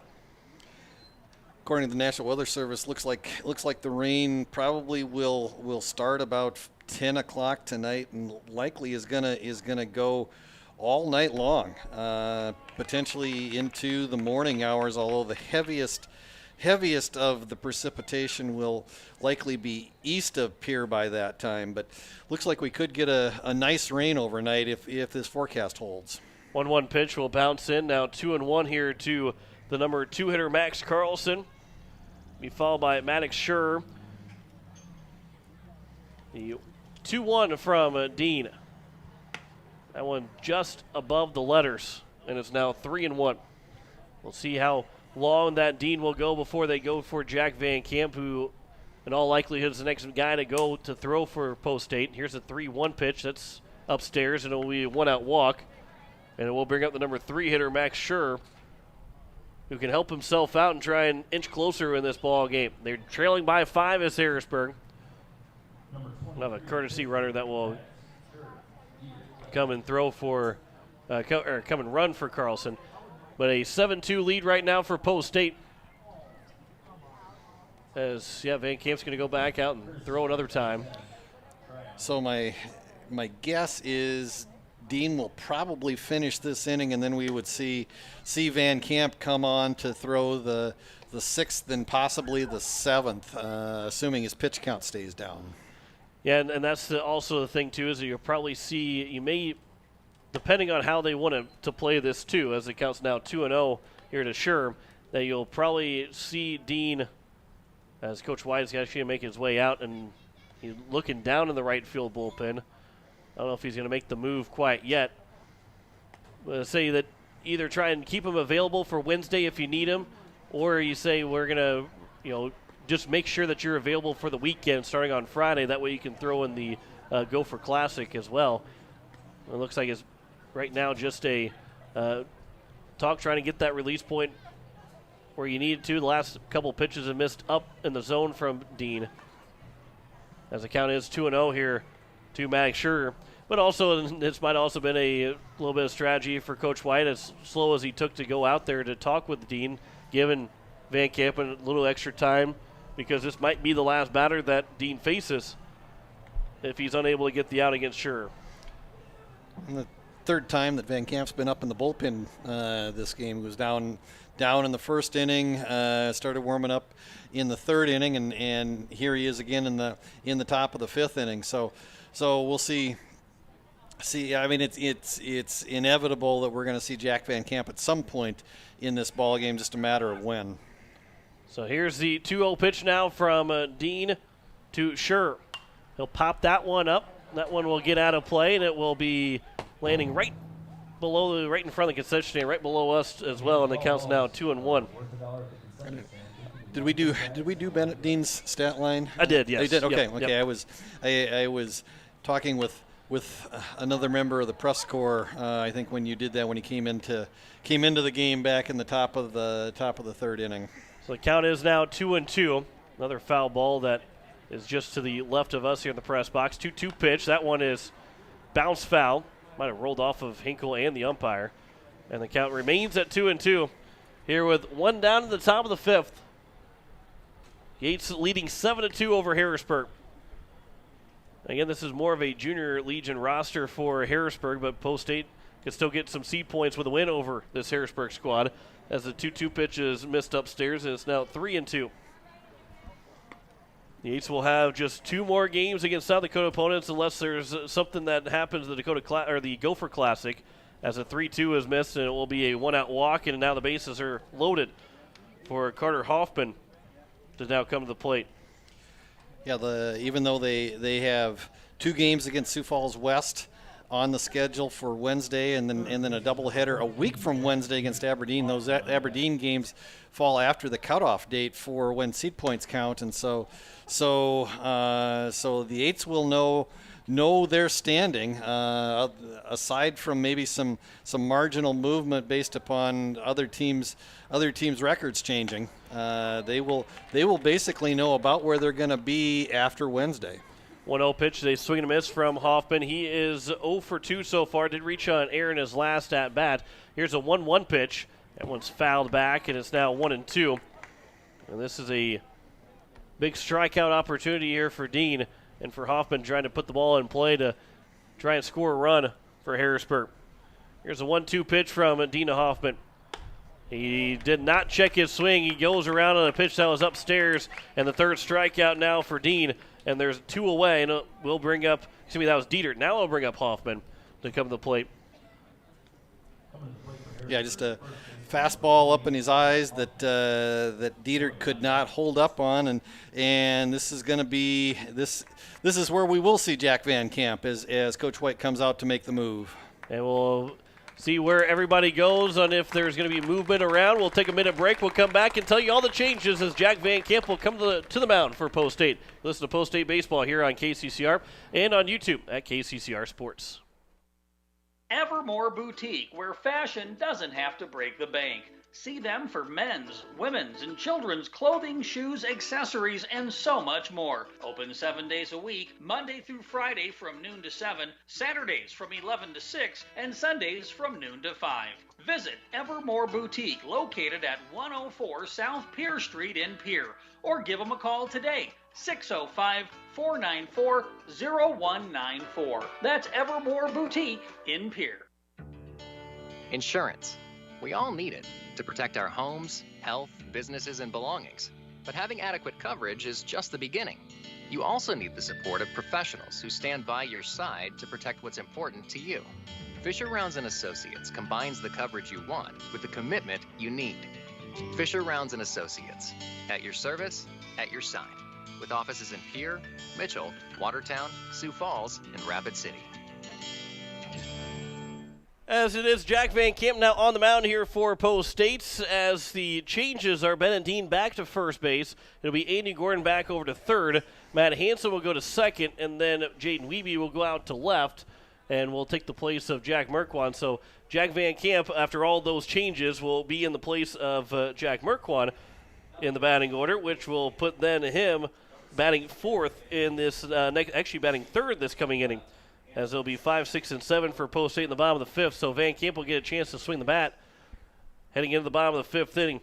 But it is Carter Hoffman to lead things here to open things up for Jack Van Camp with the bases loaded and 2 down here in the inning. For Van Camp, this is his 9th appearance. Leads the team in appearances with those 9 times on the mound. 27 innings pitched so far for Van Camp. Has started 5 games. He has a 4-2 record on the year. 39 strikeouts. Leads the team in strikeouts. 39 strikeouts in those 27 innings. An ERA of 0.78 and a WHIP of 1.15. That 0-1 pitch is in the dirt to Hoffman. It's now 1-1. A good block there from Hinkle. Dietert struck out in the last at-bat that Dean was able to throw, as he finished with 3 strikeouts in his 2 2/3 innings. Here's a 1-1 pitch to Hoffman. That one's on the outside edge. It's now 1-2. Also, this was goes to a lefty-lefty matchup. Hoffman batting left-handed. You don't see that very often, and I'm sure it just happened to work out that way, not because he's a left-hander. 1-2 pitch, that one will bounce in, now 2-2. But, of course, if it's Major League Baseball, you bring in the lefty and you got to face 3 batters. Or I guess if you get the last out here, then you can have a new pitcher come in. But here's the 2-2 pitch from the left-hander Van Camp to left-hander Hoffman. Swing and a miss! And Van Camp will get a strikeout to retire the side. No runs in the inning, 1 hit, no errors, and 3 men left on base. We head to the bottom of the 7th. It is a 7-2 lead for Pierre over Harrisburg.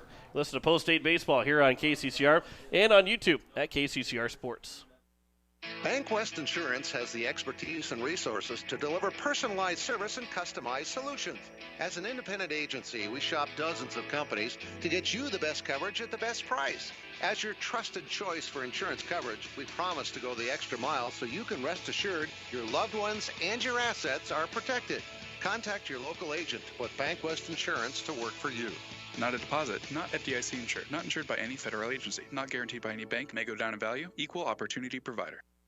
HOMECARE Services is a private agency committed to providing expert advice and specialized care to those who want to remain living independently at home. HOMECARE Service has a team of nurses, caregivers, and administrative staff that offers a full range of in-home support services to our area.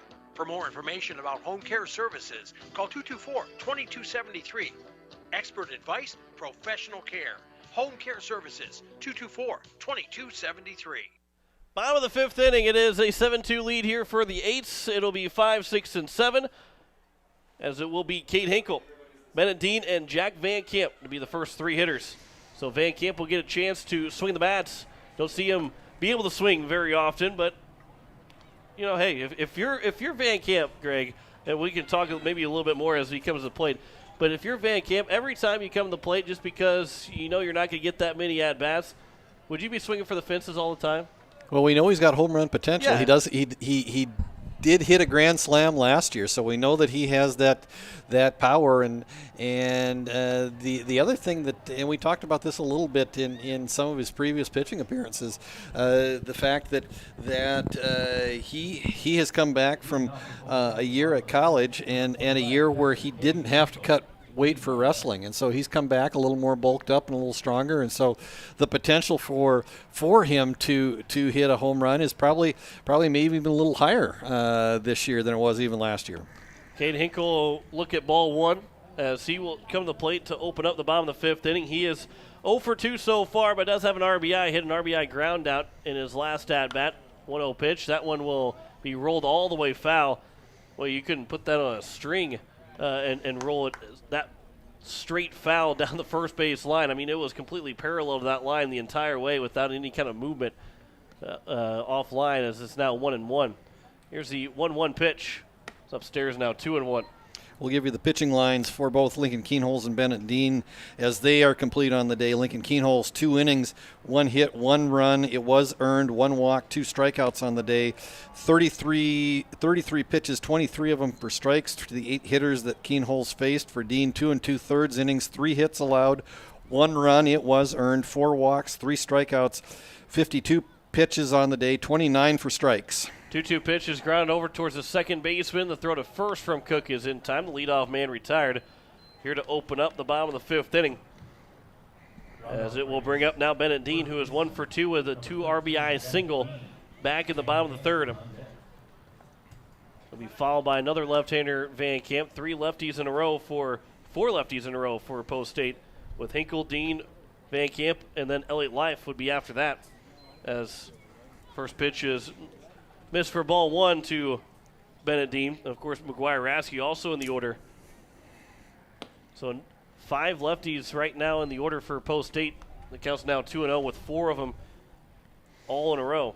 And the only one that they're missing is Spencer Lettler. If you plug him into the lineup somehow, you could put six lefties in the lineup. Count's now 2-1. And if you get Jackson Edmond maybe to be a spot start and have him bat for you and throw another lefty in there. We can find a couple of guys that we can finish out that lefty, all 9 guys being lefty. There's the ground ball to the right side. That will be mishandled by the second baseman, Cook, and Bennett D will reach on the 1-out air.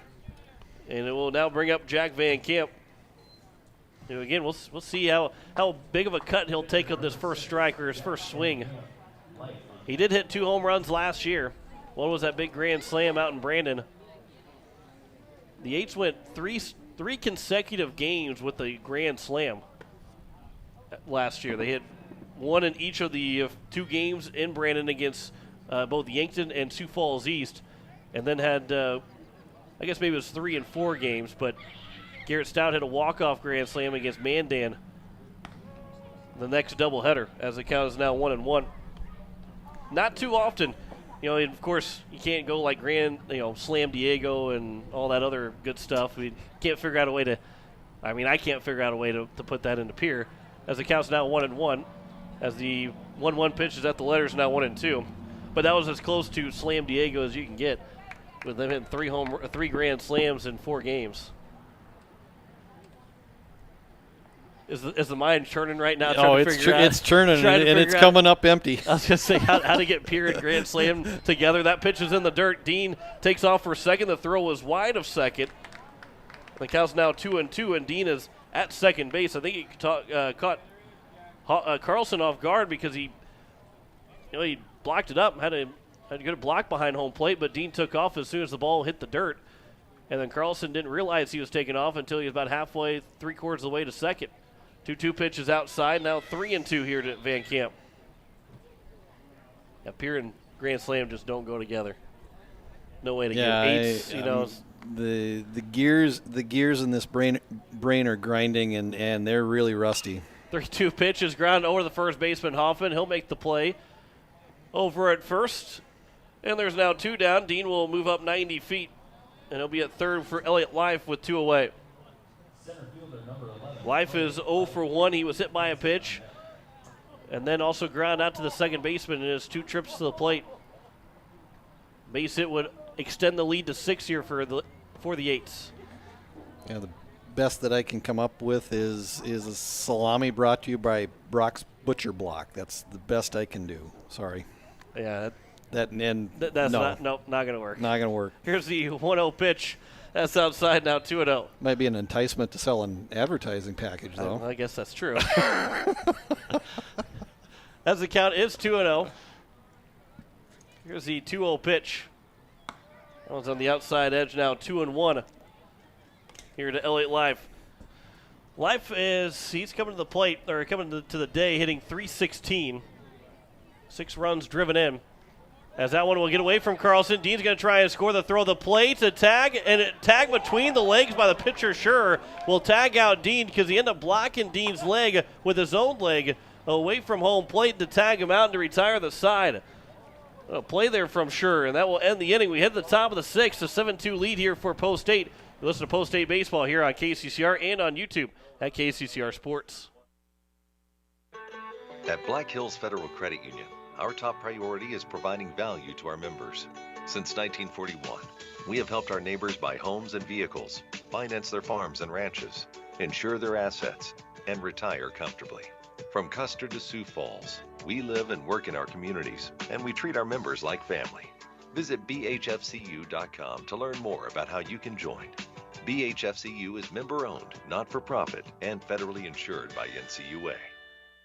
Building a home. It's the biggest investment most of us make in a lifetime. Not to mention, it's a decision that, well, you pretty much live with day and night. The quality of the workmanship stares back at you like a reflection. It also affects the value of your investment. Choosing the right contractor is critical. Kruger Contracting is that contractor. Call 222-2523. Quality workmanship and materials completed on time. Kruger Contracting. In a word, quality. Call 222-2523. As we head to the top of the 6th inning, it is for Post State. For Harrisburg, it will be Palmer Boyd, Lucas Creighton, and Gage Studerman, as it will be 6, 7, and 8. As the first pitch, a swing and a miss from the first hitter in the order, Palmer Boyd, the number 6 hitter in the order, first man in the inning, as Boyd will try and check his swing, does not on a pitch that's in the dirt, and the count's now quickly 0-2 here to Boyd, who is 1 for 2. He singled back in the 4th inning, but was retired on a double play ball. Went up the middle for a 4-6-3 double play. Here's the 0-2 pitch. That one's on the outside, now 1-2. We talked about the fact that a lot of the players in this Harrisburg lineup today are going to be the ones that you will likely see dotting the Harrisburg senior varsity lineup next year. And you and I had a conversation with Coach White a couple of weeks ago, John, and just the fact that a lot of the upper echelon teams this year in South Dakota American Legion baseball are gonna lose a significant number of seniors. I mean, there's a lot of those rosters in those top 7, 8, 9 programs in the standings right now that are really senior heavy. 2-2 pitch is now inside. It is from 0-2 to 3-2. And really, when you look at it, you probably say, at a guys that will come back with experience, you'll probably say 22, and Pierre will have the most experience coming back into the next year. 3-2 pitch is missed just low, and it's a leadoff walk that's issued to Palmer Boyd, and we'll bring up Lucas Creighton with nobody out, 1 on here at the top of the 6th inning. Post 22, a very young team. Pierre, they're not a young team, but they have young guys. They still have quite a few guys that are young, and they don't have compared to the rest of senior legion throughout the state, they probably have fewer seniors than other teams. So they still have a lot that will be coming back next year for Post State. As the first pitch to Creighton is taken for strike 1. And then when you add in a very solid junior legion roster into this Post State squad, in addition to the fact that Post State has the potential to bring back 3 super seniors in Aaron Booth, Bennett Dean, and Isaac Pollock, this Pierre squad could really just reload next year and really put themselves in a position where they could be one of the upper end contenders in American Legion baseball in South Dakota in 2022. 0-2 pitch is just outside, now 1-2, but then you also look at the likes of Brecken Kruger, Kate Kaiser have played a couple of games with the Senior Legion. Jet Zabel has thrown for the Senior Legion, as well as Jackson Edmond, as it's now a 2-2 count here to Creighton. So there's a lot of guys that are even in the lineup sheet today, whether they're on the bench or in the lineup itself, as a 2-2 is a swing and a miss. And there's a strikeout for Van Camp, his second so far of the ball game. There's now 1 down, and we'll bring up Gage Studerman, the right fielder, who's 0 for 2 with 2 strikeouts. But there's a lot of guys that have already some Senior Legion experience that are mostly playing with the Junior Legion team. So that already, again, kind of helps out the fact that they've seen some of this the pitching that Post State has had, that Post State sees throughout the year. Yeah, and I think there's six will likely be 6 returnees coming back next year. Add in the potential of those super seniors, and then add in the kids coming up from the junior Legion roster.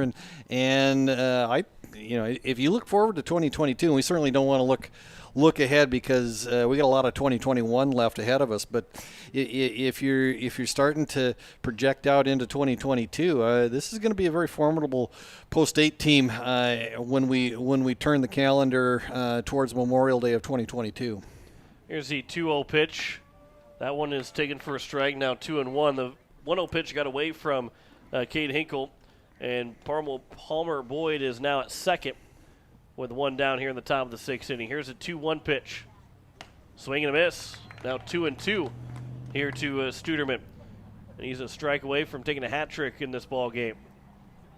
Struck out looking both times he's come to the plate. 2-2 count here from Van Camp to Studerman. Swings and misses, and he is down on the strikes for the 3rd time in the ball game. And we'll now bring up Jacob Bergman. 3rd strikeout now for Van Camp. All 3 of the outs that he has recorded has been way of a strikeout. And bring up Jacob Bergman, who is 0 for 1. He's struck out looking and also walked his true trips to the plate. There's the first pitch strike to Bergman. Van Camp, the lefty, comes with that kind of low 2/3 arm slot, and so he really has a fastball that will ride in on the inner edge to a lot of these right-handed hitters, especially with the fact that he works off of the very third base side of the rubber, and so a ball that may start out in the left-hand batter's box really runs into those right-handed hitters. 1-1 pitch is outside now. 2-1 here to Bergman. Runner on second, 2 down here at the top of the 6th. 7-2 lead here for Post State over this Harrisburg squad, a junior Legion team that's here today for Harrisburg. The 2-1 pitch is missed low, now 3-1. What could have been the final time that, or maybe the final time that Chase Mason, a guy that will probably get drafted for Harrisburg, could have been here, but he is not. 3-1 pitch is on the inside edge, now 3-2. We'll see if we see him in the state tournament, if Harrisburg qualifies, if Post State qualifies, depending on how the draft goes, which is scheduled to start next Sunday. Here's a 3-2 pitch. That one's popped foul and out of play. We'll do it again. But we really believe that 4 South Dakota guys will be drafted here, and one being a Pierre native, Peyton Zabel. Be expecting him to have his name called in the MLB draft this year, along with Branson Keel and Chase Mason of still playing Legion baseball, Branson Keel of Post 22, Chase Mason of Harrisburg, and then Cooper Bowman, who played in Louisville this past season, and also a 22 alum, as the 3-2 pitch is missed outside, and it's a 2-out walk, and it's first and second here with 2 down, and it'll bring up the top of the order for Cohen Cook. Yeah, and that's exciting. I mean, the opportunity to see that many South Dakota kids, that are viewed that highly by major league organizations is really exciting. I think really talks about how the game of baseball has really elevated in this state in the last several years. Here's the 0-1 pitch to Cook. That one misses inside. Now 1-1. Cook is 1 for 2. Popped out to Hansen at third base in his first official at-bat. Walked the first time he came to the plate, then hit a double. 1-1 pitch is missed and is now 2-1. Hansen is over at second base, so Coach Nas will make his way out.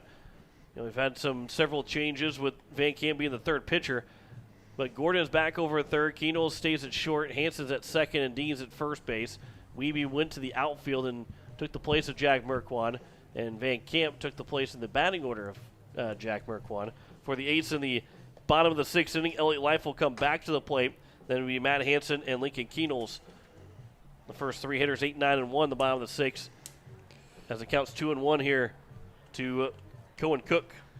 Jack Van Camp with 32 pitches on the day so far. So the magic number is 45 if Coach White, Coach Nas want him to be available to pitch on Wednesday, and I think that is likely the plan, as Gary Nedved is down getting warm in along the right field bullpen right now. He will likely come in and finish a game if Van Camp is not able to do that under that 45 pitch count.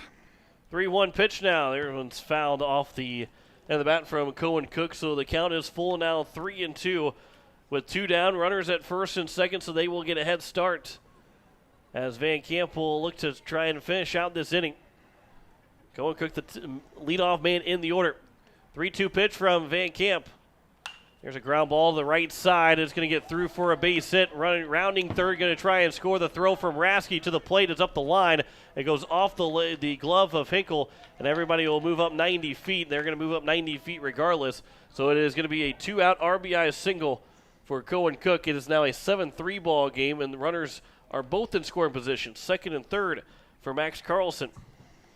Yeah, throw comes all the way through from Rasky in right field, just kind of a ball that kind of snuck through the right side between Dean and Wiebe on the right side and into short right field. And Rasky comes up throwing and kind of short hopped Hinkle, and the ball skipped past him, and luckily Van Camp was able to run it down. But with that, the base runners both moved up 90 feet, both now in scoring position, second and third. 8 now in a 7-3 ball game here in the top of the 6th. Counts 1-1 here to Max Carlson. He has not gotten a base hit, but he's been on base twice. Both times he's been on base has been by a walk. Here's the 1-1 pitch, swing and a miss, and it's now 1-2.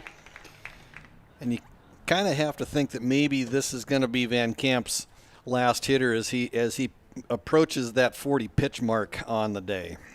Here's the 1-2 pitch. Swing and a miss, but it gets in the dirt and it gets away from Hinkle, and he's not going to have it play over at first, so another run's going to come in to score, and it's now first and third here with 2 away. Yeah, and unfortunately, a swing and a miss for Carlson, but the ball kind of spiked on Hinkle and just skipped away from him and allowed the runner from third, Bergman, to score. Cohen moves over to third, and now Carlson is on first, although we do have a courtesy runner. I think that is Dalton Youthy, who is running for Carlson. As the first pitch is taken for a strike to Maddox Schur. He had an RBI triple back in the top of the third inning. All of a sudden, he is the tying run at the plate for Harrisburg. There's a ground ball to the right side. It'll be for Hansen over at second. His throw to first is going to be in time, and that will retire here in the top of the 6th inning. So 2 more runs scored for Harrisburg on just 1 hit in the inning. There were no errors and 2 men left on base. We head to the bottom of the 6th. It is a 7-4 lead for Pierre over Harrisburg. Listen to Post-State Baseball here on KCCR and on YouTube at KCCR Sports. Sioux Nation of Fort Pierre knows what that sound is. It's baseball season. They also know that means it's grilling season.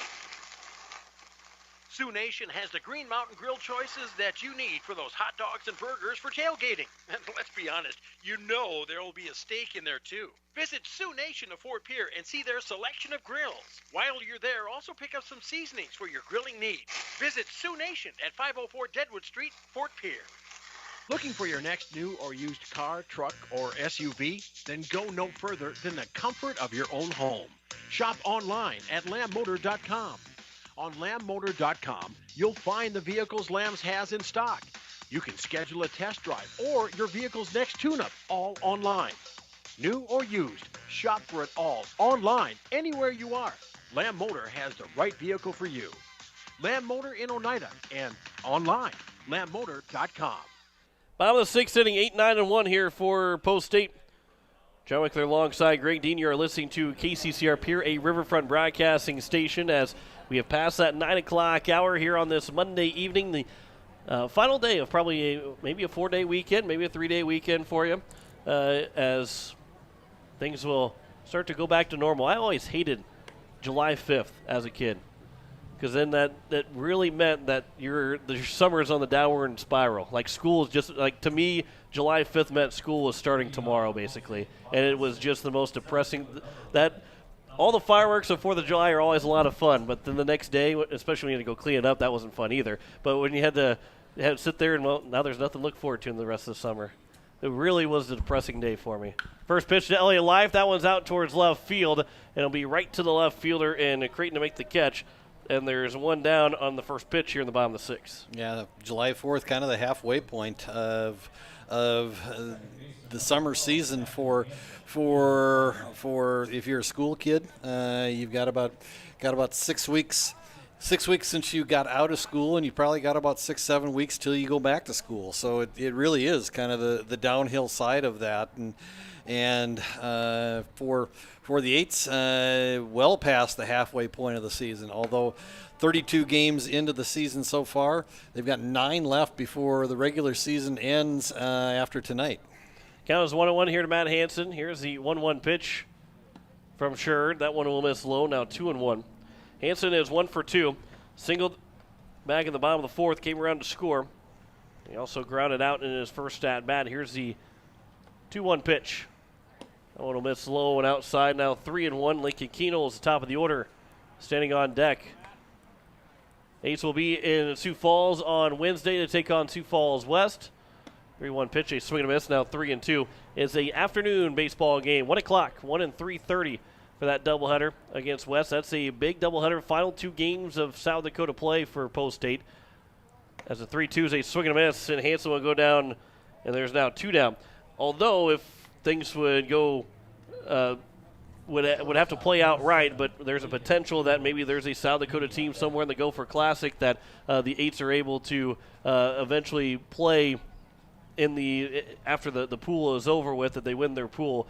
Although that's with that many teams playing, with that many chances of different pool winners, the likelihood of them playing another South Dakota game at the Gopher Classic is pretty slim. As the first pitch to Lincoln Keenel misses for ball 1. He is 1 for 3 in this ball game. 1-0 pitch will bounce in, now 2-0. He's singled back in the 3rd inning. Came around to score part of that 4-run 3rd inning for the 8s. That gave them a 6-2 lead at the time. It's now a 7-4 lead. Here with 2 outs, nobody on in the bottom of the 6th. Here's the 2-0 pitch to Keenels. Comes inside now, 3-0. Jane Wiebe is on deck. Elliott Life now down, warming up in the Post-8 bullpen. So in all likelihood, we will see either Gary Nedved or Elliott Life in the 7th inning. And again, just with the 8s carrying a 3-run lead here with 2 out here in the bottom of the 6th, up 7-4. It's always good to have not only an arm ready to come in to start the 7th inning, but also to have somebody ready just in case you get into a little bit of a tight spot. And so Brian White not taking any chances here against this Harrisburg club tonight. First pitch to Jaden Wiebe. That is outside for ball 1. Wiebe on the night. He is 2 for 2 so far. Reached base all 3 times. 2 singles for him. Also drew a walk. He's been around twice for Post State. 2 of those 7 runs are on the board, and he is hit by a pitch, so he will remain perfect with an on-base percentage here this evening. As now 1st and 2nd, and that will be the end of Scherr on pitch count limit. Should be the end of Scherr with pitch count limit. We'll make sure before we, no pun intended, before we take a commercial break. As it is a 1st and 2nd opportunity here for McGuire Rasky, and it will be the end of the day for Scherr. And we will step aside for a minute, come back, and tell you the changes. You listen to Post State Baseball here on KCCR and on YouTube at KCCR Sports. This is the life. Sitting here, sipping lemonade, basking in the warm sun, and admiring the beauty and the solitude of my very own landscaped backyard. You know, I wasn't sure, but I was so glad when I made the call to Andy at Dakota Sprinkler and Landscaping to finally have the work done. Calling Dakota Sprinkler and Landscaping was probably one of the best and the easiest decisions I've ever made. Dakota Sprinkler and Landscaping, 280-4440. That's 280-4440. Nystrom Electrical Contracting in Pierre has been providing professional sales, service, and installation since 1977. Whether you're starting from scratch, new construction, or you're upgrading your current system at your home, farm, or office, give the professionals at Nystrom Electrical Contracting a call. They've got a lot of bright ideas. Call Nystrom's today to schedule a free computer-generated estimate. The number is 224-8750, or visit their website at nystromelectric.com. As we welcome you back here to High Stadium and bottom of the sixth inning, first and second with 2 outs. It is going to be Carter Hoffman now on the mound for Harrisburg, as Maddox Schur will be to first base, so a straight switch between the first baseman and pitcher. Everything will stay the same in the Harrisburg lineup, and Hoffman's duty is to just get 1 out and send this ball game in the top of the 7th with Harrisburg trailing by just 3. As McGuire Rask will be the first man to greet him. Another lefty versus lefty matchup. You think they had that planned, Greg? Yeah, I'm sure it did. I'm sure that's exactly what was going through the coach's mind. I mean, they're always looking for those opportunities to probably dug deep into the analytics of American Legion baseball. I'm sure the analytics of American Legion baseball. Lefty versus lefty matchups. The lefties, the left-handed hitters are hitting 250. Actually, that's not right. Let me see here. 238. There we go. Lefties are hitting 238 against other left-handed pitchers in American Legion baseball since they've started keeping track 18 years ago. On days ending in Y. Here's the 1-0 pitch to McGuire Rask. That one's over for a strike, and it's now 1-1. And again, Carter Hoffman, we don't have the stats for the Junior Legion season, but he has not thrown. This is his first chance to technically throw in a Senior Legion game, as that one's fouled back. And it's now 1-2 here to McGuire Rask.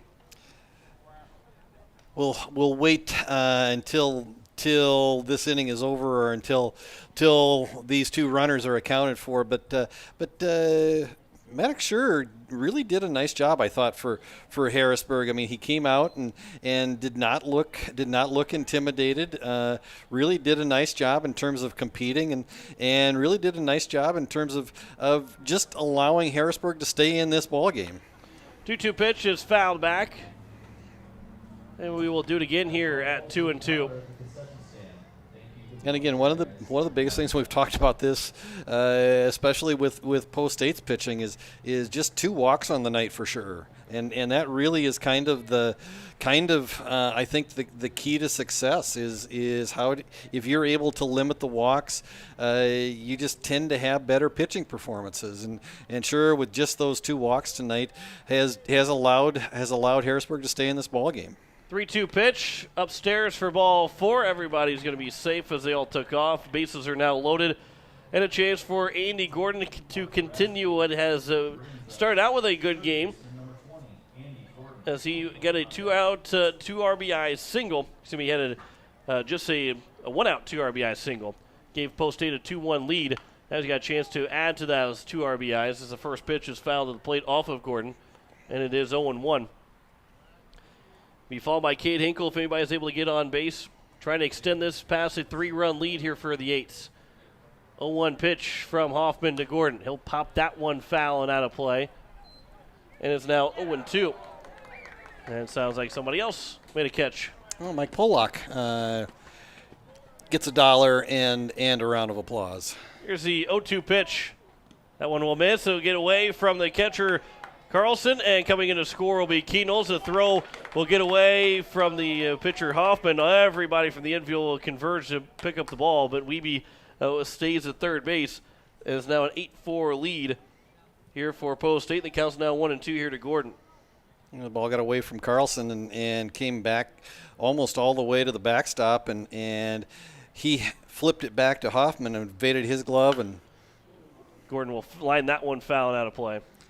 And skip past his glove, and Wiebe made the decision to stay at third base, but he certainly had the potential to come in and score as that ball rolled all the way back past the pitcher's mound before, like you said, John, all 4 of the Harrisburg infielders came together with Hoffman to track that ball down. Count is now 2-2 here to Gordon as that pitch hit the dirt, and Carlson was able to block it up. Here's the 2-2 pitch. And Gordon will line that into left field for a base hit. He's pick up his 3rd RBI. The throw coming to third base and right to third. It was not a force out. But where the left fielder and Creighton was playing very shallow and one-hopped him and threw to third base, and if it had been on the line, Rasky would have been a little bit in trouble just because he probably was not expecting that throw to come right to the bag. Yeah, just a line drive right at Creighton and in left field, and he actually made a good decision and a good throw into third base, and Dieter just had a little bit of trouble handling the ball, just a little bit up the line. If that throw is towards or to the right, just a little bit further to the right and a little lower, Dieter probably just lays the tag right on Rasky, who didn't slide going in. First pitch will miss low for ball one to Cade Hinkle. Here's the 1-0 pitch. Gordon takes off. No throw from the catcher Carlson, so now it's a 2-0 count. And Gordon is now at second base with a stolen base. And Hinkle can get a base hit, can drive in his second and third RBIs if he is able to score both runners. 2-0 pitch, and Hinkle will sky it out towards center field. It is Bergman out there in center. He'll make the catch, and that will retire the side here in the bottom of the sixth inning. We head to the top of the seventh. Post States has a 9-4 lead over Harrisburg, trying to close this one out and finish out the home season here with a win. Listen to Post State Baseball on KCCR and on YouTube at KCCR Sports. It is time to control noxious weeds. Do you have a control plan in place? If not, contact your local weed and pest supervisor to help you set up a plan. Effort now will save you time and money in the future. This is Paul Johnson, South Dakota State University Extension Weed Science Coordinator, asking for your support to get this statewide noxious weed problem under control. As long as you have a local cooperative, you'll never farm alone. At CHS Midwest Cooperative, our team is your team, ready to help you make the decisions that are vital to your operation. From the seed, plant health, and marketing the grain, to fuel to keep you running, the feed to supplement your herds, and the financing programs to make it all possible. We're here for you. Give CHS Midwest Cooperative a call today and let us show you the value of the co-op. Local, loyal, and trusted for generations. As we welcome you back here to Heights Stadium, top of the seventh. It is a 9-4 lead here for Post State. LA Life will now be on the mound to finish this one out as Jack Van Camp will go out to center field. The only changes in that line of respect for the eights, as he'll be the fourth pitcher now here for Post State. The left-hander will be on the mound. LA Life trying to close it out with a 9-4 lead and pick up win number 20 for Post State. 19-13 on the season. A win will put them at the 20-win mark, heading to Sioux Falls West on Wednesday for a 1-3:30 start for that doubleheader, which you can hear here on KCCR and on YouTube at KCCR Sports. For Elliott Life, his sixth appearance of the season. He's started 4 games, has thrown a total of 16 2/3 innings. He's 1-2 on the year, 6.30 ERA, a whip of 2.22, 21 strikeouts on the year to go with 18 walks, but 21 strikeouts in 16 2/3 innings. So for the senior lefty, averaging about a strikeout and a third an inning for the starting center fielder and one of the guys that really does a nice job within this rotation for Post 8. Jack Dieter will be the first man to greet him as the first pitch is a swing and a miss. That's how we start the top of the seventh. Eights have a 9-4 lead. They got the 2 runs back that Harrisburg scored in the top of the sixth to go back up by 5 as it counts now 0-2 here to Jack Dieter. He is 1 for 3 with the RBI double that opened up the scoring. Harrisburg led 1-0 in this ball game. But after Andy Gordon got a 2 RBI single, it's been all Post 8 since then, as there's a strikeout. The throw to first is in time, and that's how we open up the top of the seventh, as Dieter is now 1 for 4. And we'll bring up Carter Hoffman, who is 0 for 3. Did reach on an error bag in the 4th inning. And I think one of the things that makes this Post 8 pitching staff so tough is they can give you so many different looks. I mean, you can start with you can start with the flamethrowers, the kids like Lincoln Keenholz and Jack Van Camp, and then you bring in a kind of a lefty like Elliott Life who throws a lot of off-speed stuff. Really has a nice curveball, but mixes in a good fastball. Bennett Dean comes in, gives you a right-handed look. Isaac Pollock, who is probably been the best arm on the staff so far. Always around the plate, everything moves, and so it's a real varied lineup up and down that roster and out of the post-8 bullpen and in the starters, and really can kind of keep a lot of the opposing hitters off balance depending upon no matter who you throw out there. 3-0 pitch is upstairs, so a 4-pitch walk here to Hoffman.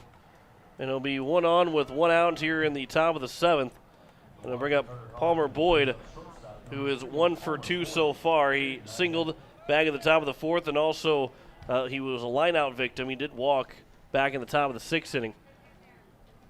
Here's the first pitch from Elliott Life to Boyd. That one's just a bit upstairs, and it's 1-0, 5 straight misses now for Elliott Life. Manic Sure will give you his final line on the day for Harrisburg. Went 5 2/3 innings, came out because of hitting that 105 pitch count, but gave up 8 hits, 9 runs. All 9 runs on the board are charged to Sure. 7 of them earned, 2 walks, 1 strikeout, 106 pitches on the day, 52 of them for strikes to the 29 batters that Sure faced.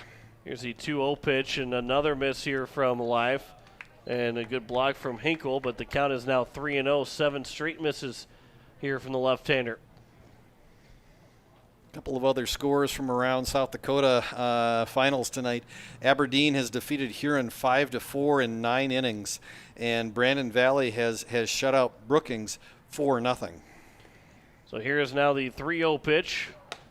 That one is upstairs, so it's back-to-back 4-pitch walks here to Hoffman and Boyd from Elliott Life, and it will bring up the number 7 hitter, Lucas Creighton, with now 1 down here in the top of the 7th, as Gary Nedved will throw once again here for post 8 down the right field line in the right field bullpen. Here's the first pitch to Creighton. That will also miss, and it's now 9 straight misses. Coach Niles will make his way out there and just about ready to maybe suggest, I don't know if he's thrown any off-speed yet, but maybe try and spot a curveball over for a strike, as things have just not been able to sit well with LA Life, unable to get anything to find the strike zone right now.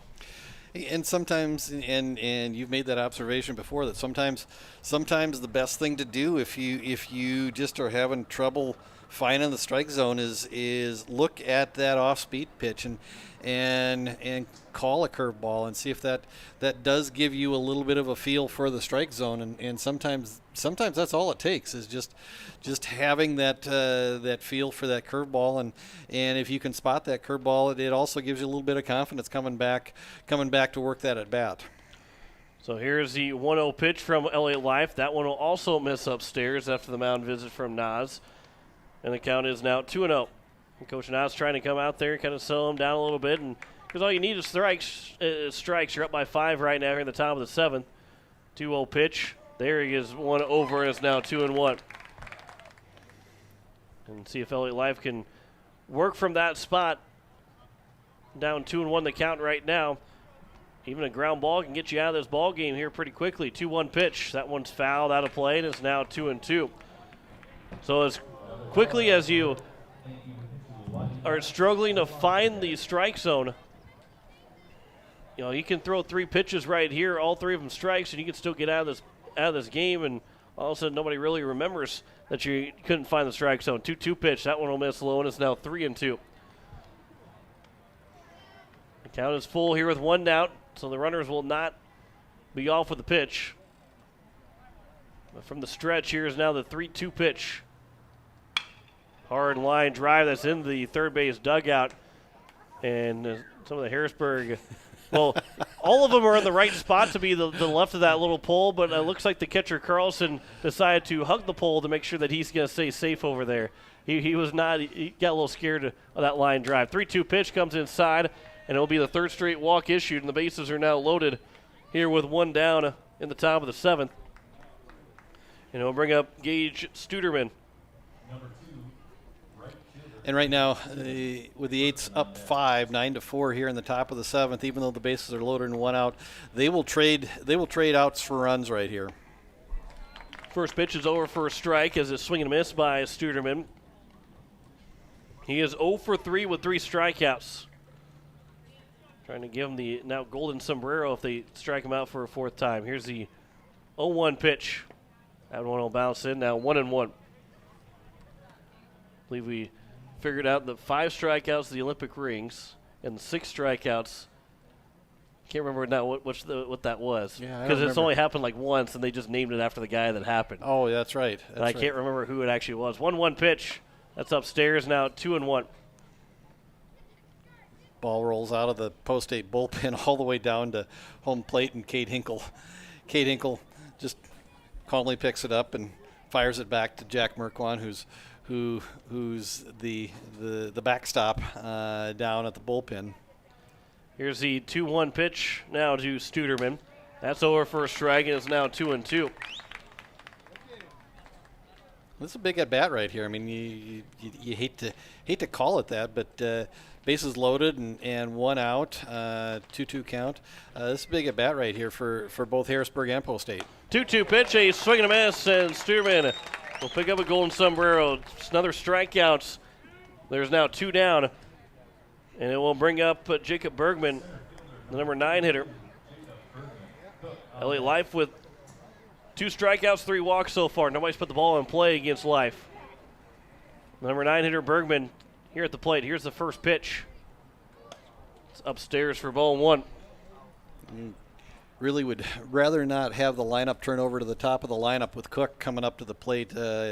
He's the only hitter in the Harrisburg lineup with multiple hits tonight. The 1-0 pitch is at the knees, now 1-1. From Elliott Life to Jacob Bergman, Bergman came in. He is now he's 0 for 1. He struck out looking and also walked in his 2 plate appearances as the 1-1 pitch is taken for a strike, now 1-2, and Post State and strike away from finishing out win number 20 on the season. It's the 33rd game of the year for Post State, 19-13 so far. Looking for win number 20. 1-2 pitch. Inside edge taken for strike 3, and it will retire the side as Elliott Life will strike out the side. No runs in the inning, no hits, and no errors, but 3 men left on base. And Post State will take the lone game here today against Harrisburg 9-4 as they pick up win number 20 on the year for the Eights. Back in 2 minutes to wrap it up. You're listening to Post State Baseball here on KCCR and on YouTube at KCCR Sports. As long as you have a local cooperative, you'll never farm alone. At CHS Midwest Cooperative, our team is your team, ready to help you make the decisions that are vital to your operation. From the seed, plant health, and marketing the grain, to fuel to keep you running, the feed to supplement your herds, and the financing programs to make it all possible. We're here for you. Give CHS Midwest Cooperative a call today and let us show you the value of the co-op. Local, loyal, and trusted for generations. Service Master of Pierre. It's no secret we clean carpets professionally, but not many people know we clean furniture, kitchens, bathrooms, walls, floors, and windows. We also do fire and water restoration, plus construction cleanups. There's nothing we can't clean. Give Service Master a call at 224-9919. Service Master. The clean you expect, the service you deserve. Service Master, 224-9919. At Shane's Pharmacy, your health care is important, and Shane wants to be the pharmacist to take care of you. Shane's Pharmacy will make sure your prescriptions are filled in a timely manner, they will answer your questions, and they will even deliver to your home or office. Call 223-9200. Shane's Pharmacy, the pharmacy you know and trust. The number again is 223-9200. Shane's Pharmacy in Fort Pierre, proud to support high school athletics.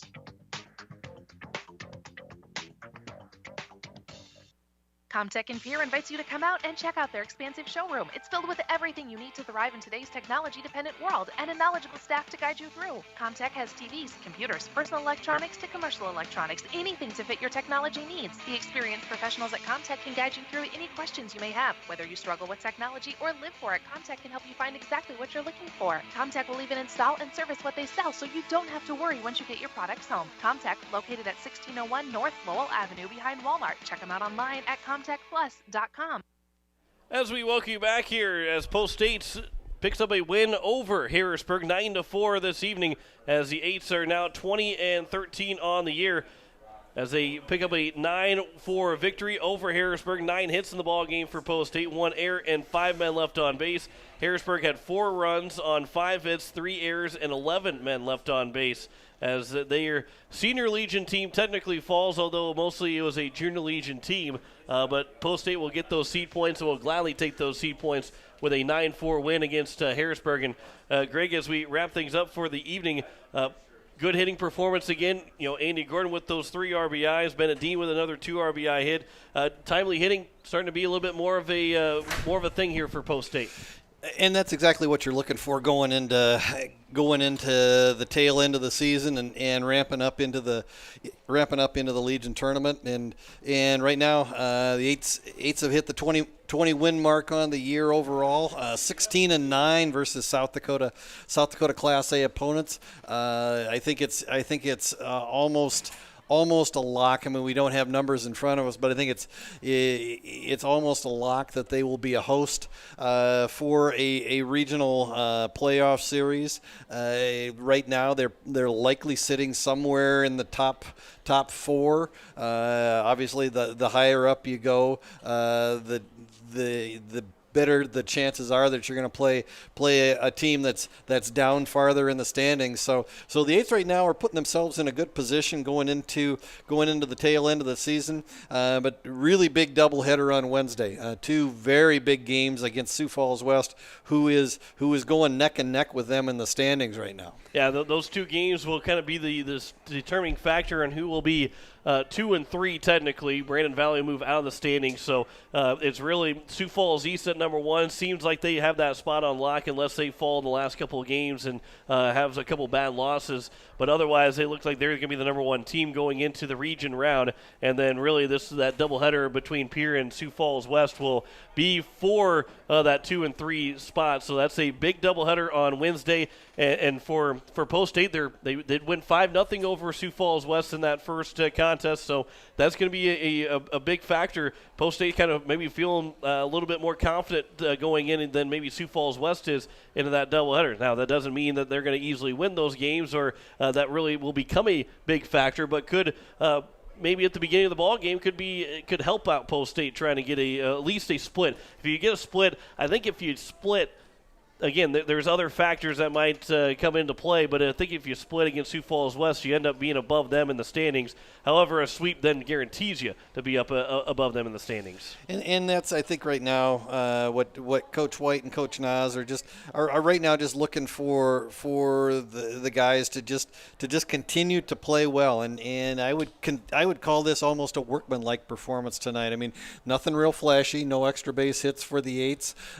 Pitching was actually pretty solid up and down the lineup from 4 different pitchers tonight. Up until Elliott Life in the 7th inning. The first 3 pitchers on the night, Lincoln Keenholz, Bennett Dean, and Jack Van Camp, just allowed 1 run each in their inning of work, and actually, Life allowed a run as well. Correct? Nope, he did not. He did not allow. Okay, he walked the bases loaded and had 3 strikeouts to get it out of that inning. I should look at my box score before I make that comment. Van Camp allowed 2 runs, just 1 of them earned. So again, a good outing from the Post State pitchers tonight. I think as we take a quick peek at the box score, 7 of the 9 starters in the lineup got at least 1 hit tonight for the Eights, and so good production up and down the lineup. Just again, kind of a workmanlike performance, but come the end of the day, bottom line is they got another W. And Pierre will win this ball game 9-4. Time of the ball game was 2 hours and 2 minutes. As the Eights are now 20-13 on the season, and will look for 2 more big wins. The final 2 games of the South Dakota season for Post State will be on Wednesday, and we'll have that for you, that doubleheader, which starts at 1 o'clock. We'll be on the air about 12:40 for that doubleheader. Some afternoon baseball for you here on KCCR and on YouTube at KCCR Sports, as we'll come from Harmon Park out in Sioux Falls, as we'll have that doubleheader for you between Pierre and Sioux Falls West. That wrap things up for us here this evening, as Post State will take it 9-4, 9 runs, 9 hits, 1 error, 5 men left on base for Pierre, 4 runs, 5 hits, 3 errors, 11 men left on base for Harrisburg for the 20th win of the year for Post State. Thanks to Ray Lewis back at the station, our technical producer for the evening. Greg Dean to my right. I'm John Winkler. Final score, once again, Post State. They take a 9-4 win over Harrisburg as we say so long from Hyde Stadium. You've been listening to Post State Baseball on KCCR and on YouTube at KCCR Sports.